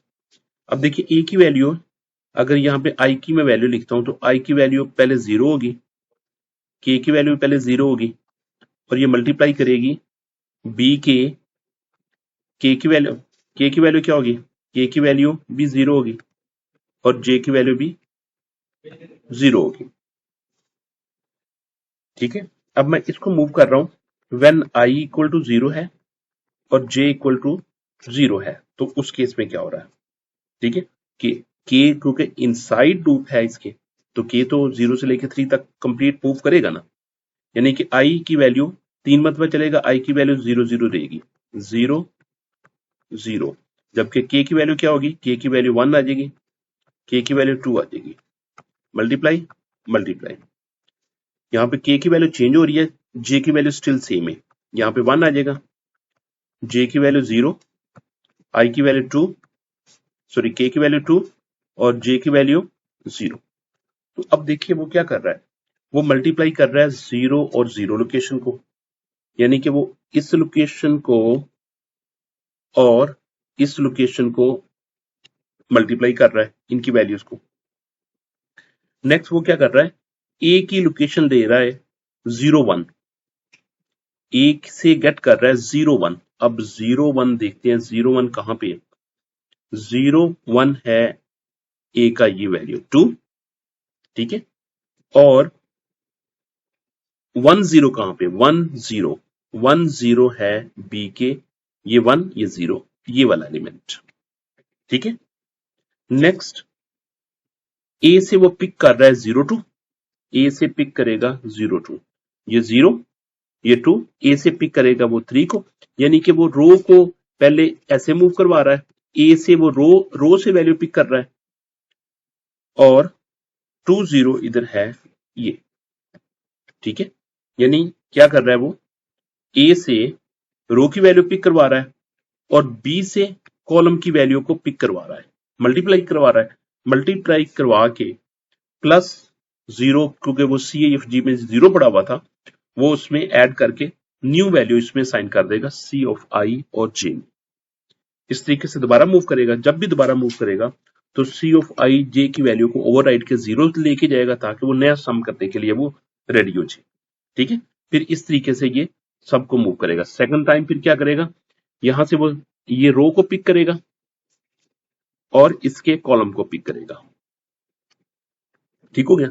और इसके बाद third time ए की रो को pick किया, third row को, और B के भी थर्ड कॉलम को पिक किया, मल्टीप्लाई किया और इसका आंसर आ गया और बाद में ये शो कर देगा। ठीक है, अब मैं आपको प्रोग्राम रन करके दिखाता हूँ जी। ये देखिए मैंने 10A मैट्रिक्स एडिशन लिखी हुई है। ठीक है, 3x3 मैट्रिक्स है, C of matrix addition. Matrix addition it will start from 0 to 2, 0 के लिए, 1 के लिए एंड देन 2 के लिए। Then J 0 to 2, same 0, 1 and 2. Then addition A of ij, same location B of ij, it will add into C of ij and then it will display here answer. I'm going to run this, execute, compile kiya, run kiya, then you are getting the value. Matrix addition is 10, 10, 10, B 10, 10 and like this. Okay, move karte hain next. Next code is multiplication. This is array initialization. B array initialization with two rows and 2 columns, and this in array declaration. Matrix multiplication. Then I will start from 0 to 2. J will start 0 to 2, and then this every time after completing one row, next time again it will start from 0. Then they will get rows from column, rows from A and column from B. They will multiply and will store into result this I of j. Same time they will display it and like this. Execute, compile and run kiya. Remove this comment, execute, compile or run kiya. Then result is 30, 24, 18, 84, 69, 54, 138, 114 and 90. Okay, according to the value of the matrix A and matrix B. Okay, I hope you can understand this one. Okay, next we will move to the next program. जी next हम topic start करते हैं, topic number 11 जो कि relevant है, display transpose directly. तो हमने इसमें मैट्रिक्स का ट्रांसपोज शो करना है। तो यहाँ पे हमने पहले क्या किया, एक 2 डायमेंशन अरे ली जिसका नाम A है और इसमें रो 3 है और कॉलम भी 3 है। पहले रो की वैल्यू होती है, बाद में कॉलम की वैल्यू होती है।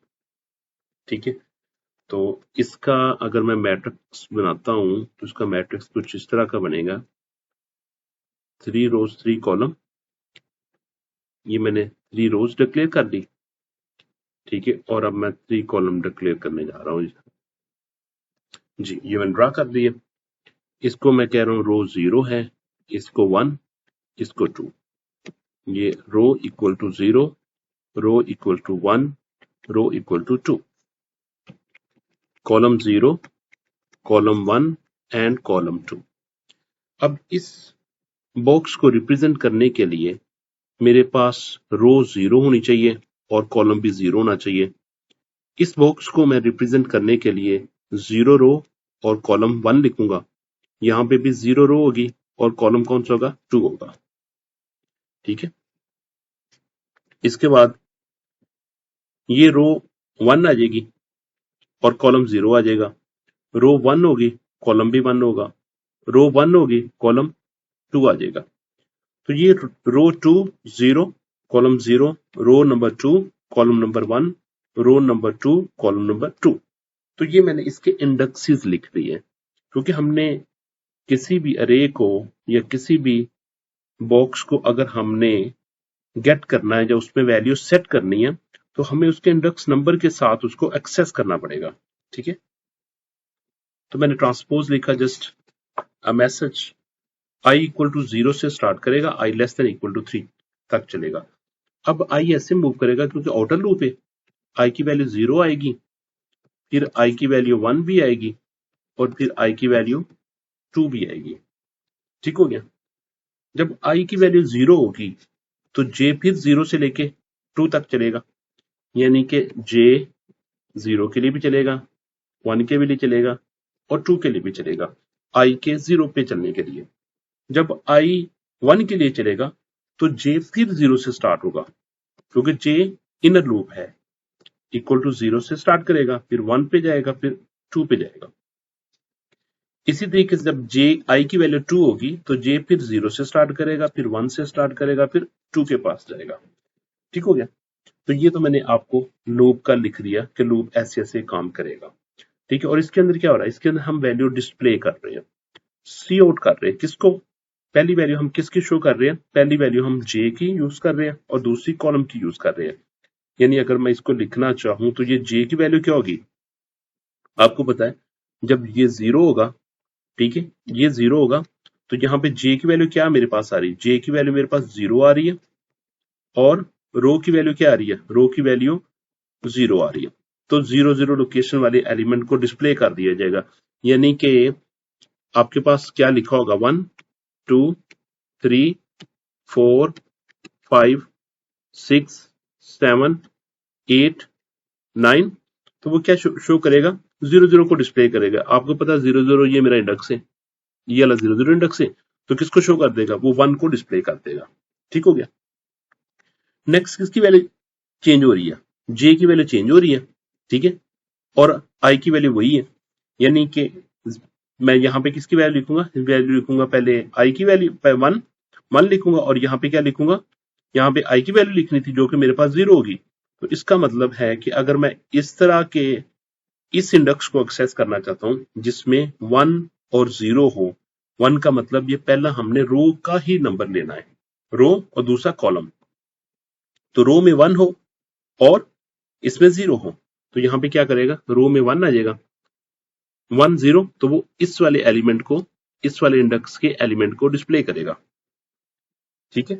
नेक्स्ट मूव करते हैं, ए, यहाँ पे जे की वैल्यू आएगी, फिर इसकी आएगी आई की वैल्यू। आई की वैल्यू तो स्टिल वही है, आई की वैल्यू 0 है, ठीक है। जे की वैल्यू क्या हो चुकी है, 2, तो वो किसको शो करेगा, वो करेगा 2 0 इस वाले इंडेक्स की वैल्यू को शो करेगा जो कि 7 है हमारे पास।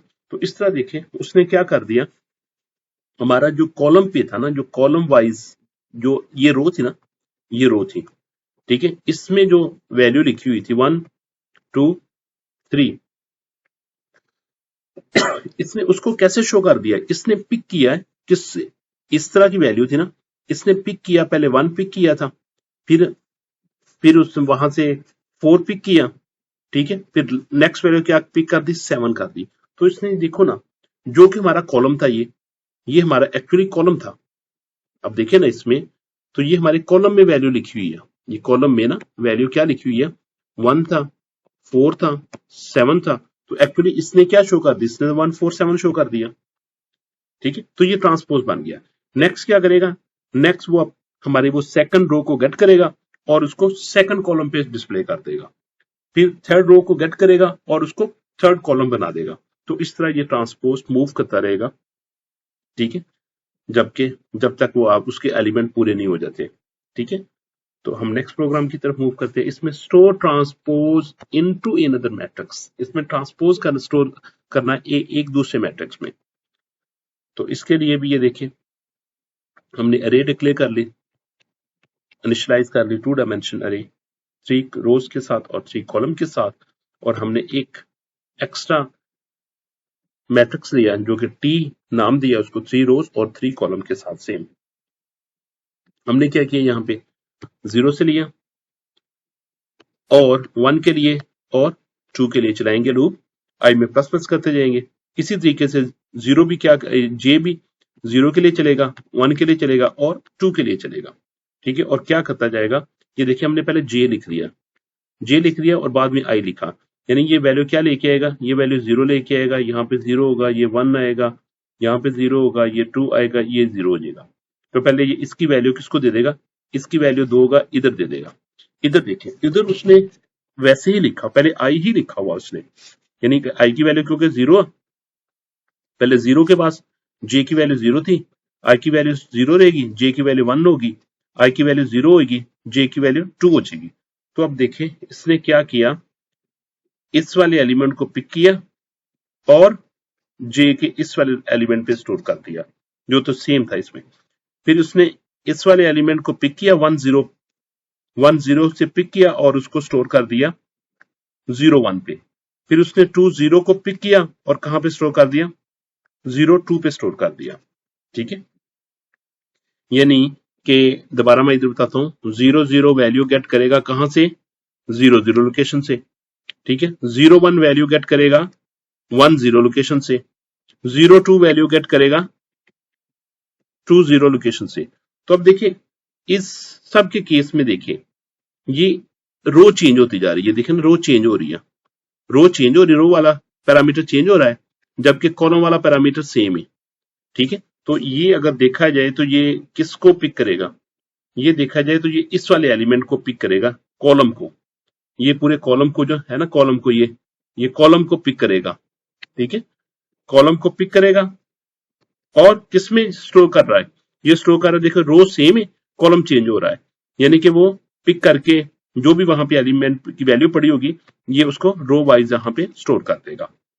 फिर नेक्स्ट के कॉलम को पिक करेगा, ठीक है, और उसको पिक करके रो में चेंज कर देगा। फिर लास्ट वाले कॉलम को पिक करेगा और उसको रो बना देगा। तो जो ये हमने क्या कर लिया, ये हमने ट्रांसपोज डिस्प्ले कर दिया by using a new matrix और इन अदर मैट्रिक्स। और इसके बाद हम इसको डिस्प्ले कर देंगे, C out display transpose, matrix transpose आ गया। और यहाँ पे हमने क्या किया है, 0 आई से लेस देन इक्वल टू 3 तक चलाया, जे को भी 0 से लेकर 3 तक मूव करते हैं, 3 से लेस देन 3 तक टी एफ आई एंड जे की वैल्यू को हमने शो कर दिया। पहले हमने आई की वैल्यू को शो किया, फिर हमने जे की वैल्यू को शो किया। ठीक हो गया। तो अब मैं प्रोग्राम भी आपको रन करके दिखाता हूँ।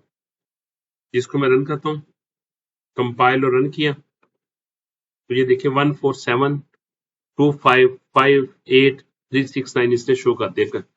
ठीक है, इससे पहले बेहतर है कि अगर आपको मजीद क्लियरेंस के लिए मुझे क्या करना पड़ेगा, इसको मैं एज इट इज पहले कॉपी करता हूँ, पहले आपको वो इसका मैट्रिक्स शो करता हूँ। ठीक है, तो मैंने यहाँ पे कॉपी पेस्ट कर लिया। तो जस्ट मैं क्या करूंगा, आई और जे की वैल्यूज को चेंज कर दूंगा, यहाँ पे आई रख दूंगा, यहाँ पे जे रख दूंगा। ठीक है, और फिर वो ट्रांसपोज शो कर देगा। एग्जीक्यूट किया, कंपाइल और रन करता हूं मैं। अब देखिए इसमें वो क्लियर 1 2 3 था। ठीक है, उसने क्या किया, इस रो को, जो रो थी, अब इसने ये कॉलम बना दिया 1 2 3 के साथ। सेकंड रो 4 5 6 थी ना, अब इसने ये सेकंड कॉलम बना दिया 4 5 6।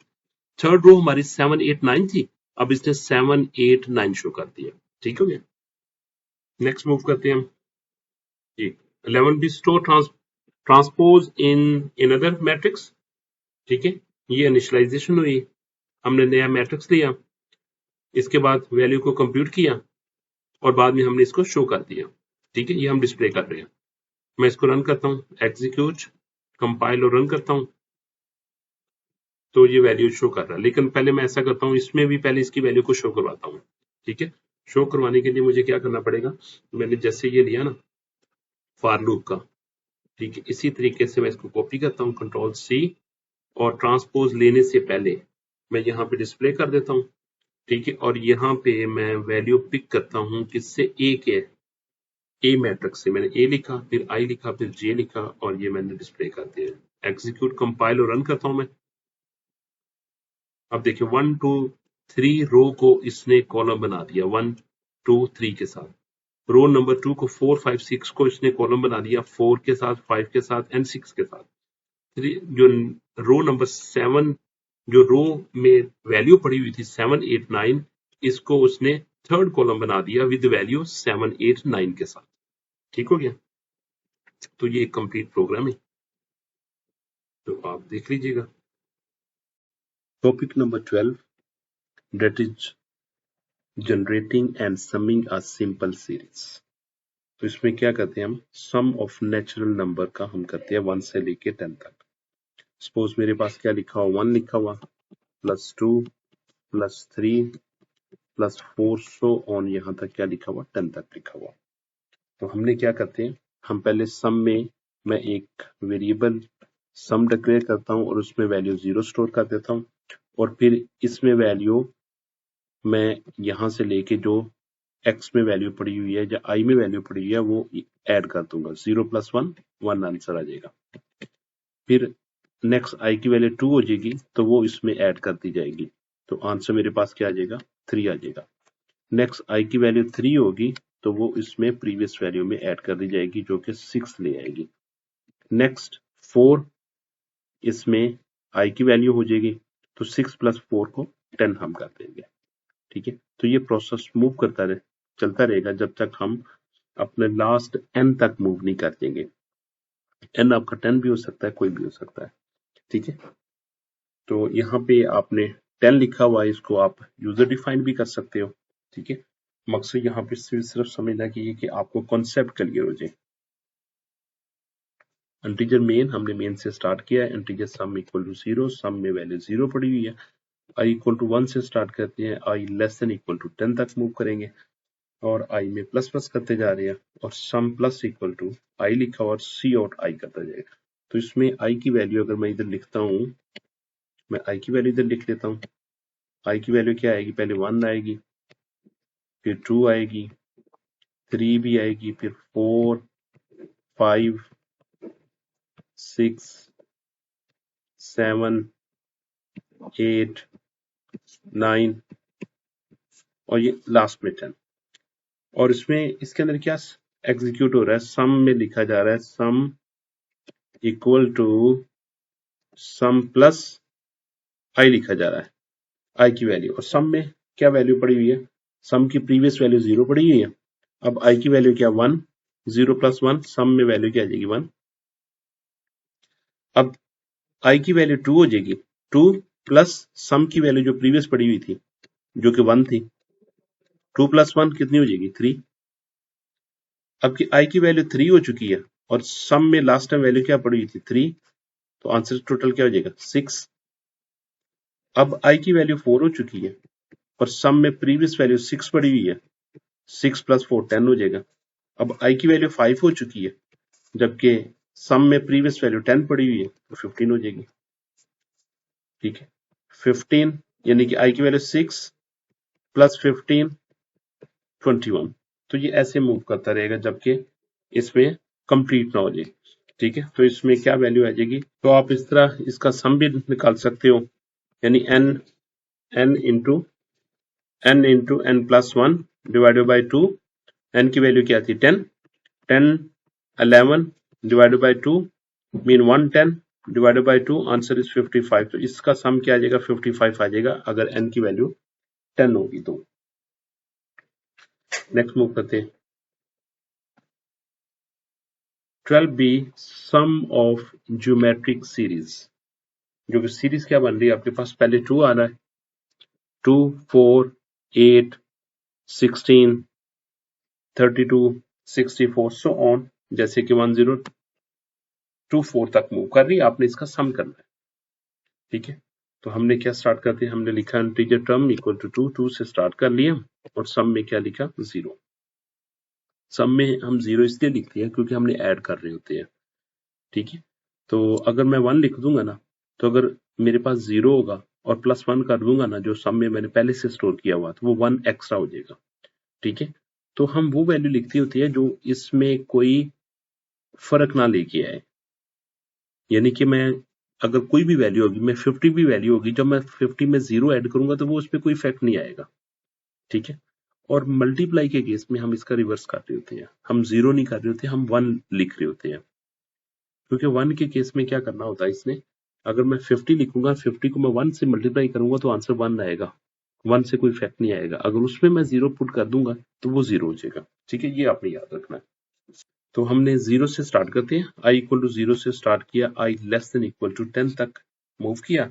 i इसमें कहीं भी यूज नहीं हो रहा लूप की बॉडी के अंदर, ये जस्ट किस लिए यूज किया जा रहा है, सिर्फ लूप को कंट्रोल करने के लिए कि 10 टाइम मेरा लूप को एग्जीक्यूट करवा दे।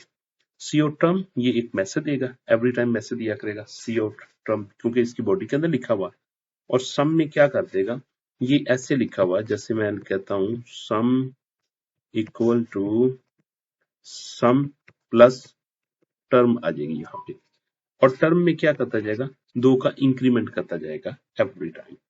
ठीक है, तो हम स्टार्ट करते हैं। पहले क्या क्या लेके आएगा, पहले टर्म्स जीरो, यानी कि अगर इसको मैं यहाँ पे लिखता हूँ, मैं लिखता हूँ, पहले टर्म लिख दूं, चलो मैं टर्म लिख देता हूँ। मैं लिखा sum equal to sum plus term, और ये मैं लिख लेता हूँ इधर, और इधर लिख लेता हूँ मैं टर्म लिख देता हूँ, टर्म लिख देता हूँ। ठीक है, तो टर्म मेरे पास पहले क्या हुई, 2 पड़ी हुई है। ठीक है, टर्म में 2 पड़ा हुआ, सम में क्या पड़ा हुआ, 0 प्लस 2, आंसर 2 आ जाएगा। अब टर्म में क्या हो रहा है, 2 का इंक्रीमेंट हो रहा है ना। ठीक है, सॉरी इंक्रीमेंट नहीं हो रहा, मल्टीप्लीकेशन हो रही है, यानी लिखा जा रहा है टर्म इक्वल टू जो भी टर्म में पड़ा हो उसको 2 से मल्टीप्लाई करो, तो जहां पे 4 आ जाएगा, तो ये क्या करेगा, 4 प्लस प्रीवियसली सम में 2 पड़ा हुआ था, तो आपके पास क्या आ जाएगा, 6। ठीक है, क्योंकि हम सम में ऐड करते जा रहे हैं। नेक्स्ट इसकी वैल्यू क्या हो जाएगी,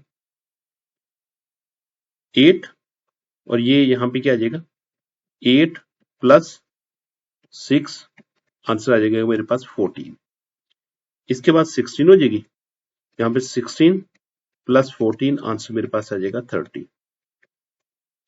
इसके बाद 32 हो जाएगा, यहाँ पे 32 प्लस 30, तो आंसर मेरे पास आ जाएगा 62। तो ये ऐसे मूव करता जाएगा 1024 तक, और लास्ट 1024 प्लस जो प्रीवियस वैल्यू सम की हुई होगी, सपोज कोई भी एक्स होगी, तो वो ऐड करके यहाँ पे लिख देगा 1024 प्लस एक्स, एक्स मीन यहाँ पे कोई नंबर आया होगा, यहाँ पे एक्स में वो नंबर आपने लिख देना। ठीक हो गया, नेक्स्ट मूव करते हैं हम, ये लास्ट है, प्रोग्राम रन करते हैं।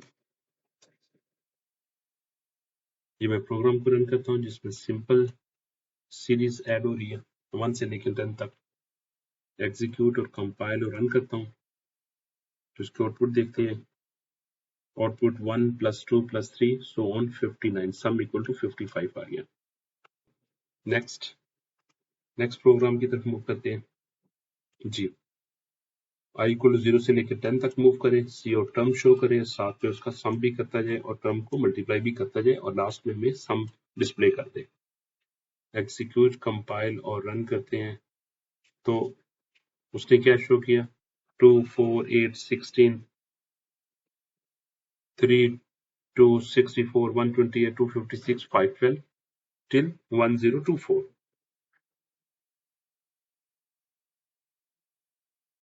Topic number 13, that is reverse a given number and string। इसमें हम देखते हैं क्या करना है।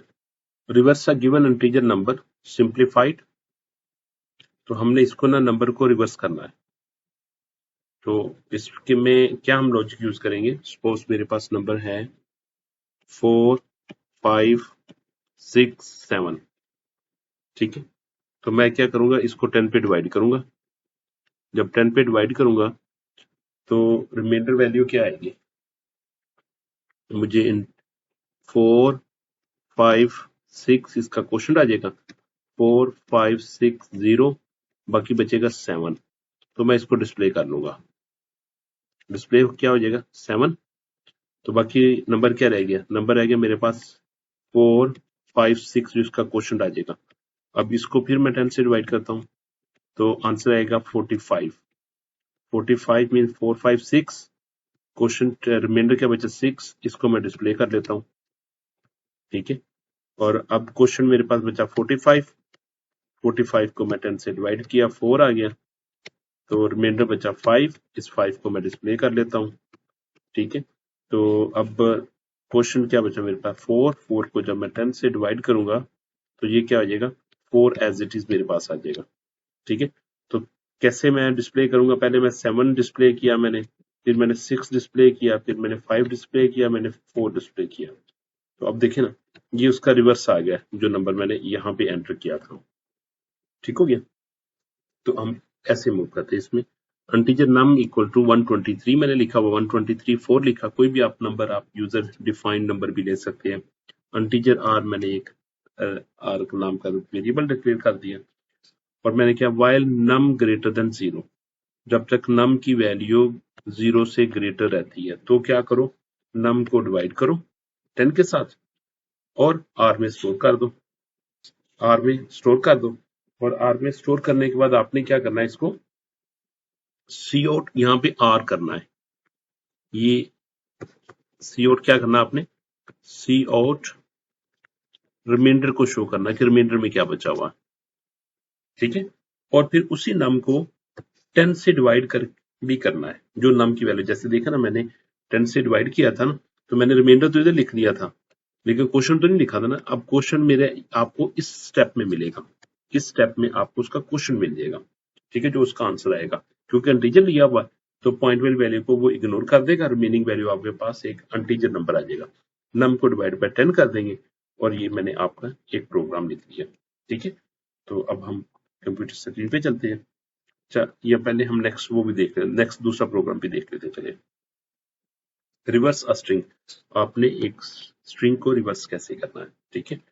ये मेरे पास स्ट्रिंग लिखी हुई है, मैंने लिखा स्ट्रिंग हेलो, तो मैसेज दिया, आपने आई से स्टार्ट कर लिया, आई से स्टार्ट किया, जो कि आई को स्टार्ट मिलेगा उसकी लेंथ से, ठीक है। यानी कि अगर इसकी लेंथ है देखिए तो कितने कितने डिजिट की है ये, कितने सॉरी कैरेक्टर की है, 1 2 3 4 5 की है। तो ये कहां से स्टार्ट करेगा, स्ट्रिंग लेंथ -1, ये 4 से स्टार्ट करेगा और कहां तक जाएगा, 0 तक, यानी 4 के लिए, 3 के लिए, 2 के लिए, 1 के लिए और 0 के लिए, ठीक है। आई में माइनस माइनस करें, तो क्या करें, स्ट्रिंग ऑफ आई को लिख दें, जो भी आई में की वैल्यू होगी वो लिख देगा, जो भी आपके पास स्ट्रिंग होगी वो उसको रिवर्स कर देगा। तो आइए हम कंप्यूटर स्क्रीन पे चलते हैं और देखते हैं, और सॉरी हम C++ के एडिटर पे जाके इसका प्रोग्राम देखते हैं। ये मैंने प्रोग्राम लिखा हुआ है, ठीक है। इंटीजर नम इक्वल टू 1 2 3 4 और आर डिक्लेयर किया हुआ है, नम ग्रेटर देन 0 हो तो आर इक्वल टू नम की वैल्यू को डिवाइड करे 10 के साथ, रिमाइंडर गेट करे और वैल्यू स्टोर कर दे आर में, और बाद में आर को शो भी कर दे, और बाद में नंबर में क्वेश्चन भी मिल जाए। कैसे मिलेगा, नम को मैं नम से डिवाइड करूंगा, 10 से डिवाइड करूंगा, तो वो 10 से डिवाइड करेंगे, वो 10 पॉइंट समथिंग आएगा, तो वो पॉइंट वाली वैल्यू को इग्नोर कर देगा, तो एक्चुअली वो आपके पास क्वेश्चन की वैल्यू आ जाएगी। तो रन करते, एग्जीक्यूट किया, कंपाइल किया, तो ये देखिए 4 3 2 1 आ गया। अब इसको मैं यूजर डिफाइन भी कर सकता हूँ, मैं कहता हूँ C out enter the number, enter the number, number मैंने स्टोर किया हुआ सपोज CIN नम में। अब इसको मैं रन करता हूँ, यानी कि एग्जीक्यूट, कंपाइल और रन किया, एग्जीक्यूट, कंपाइल और रन करते हैं, एंटर द नंबर, नंबर मैंने लिखा ये 9008, वो देखिए 8009 इसने लिख लिया। दोबारा मैं रन करता हूँ, एग्जीक्यूट करते हैं, कंपाइल और रन किया, 101034 एंटर किया, तो उसने क्या लिखा, पहले 4 लिखा, फिर 3 लिखा, फिर 0 लिखा, फिर 1 लिखा, फिर 0 लिखा, फिर 1 लिखा, ठीक हो गया। तो नेक्स्ट प्रोग्राम की तरफ मूव करते हैं,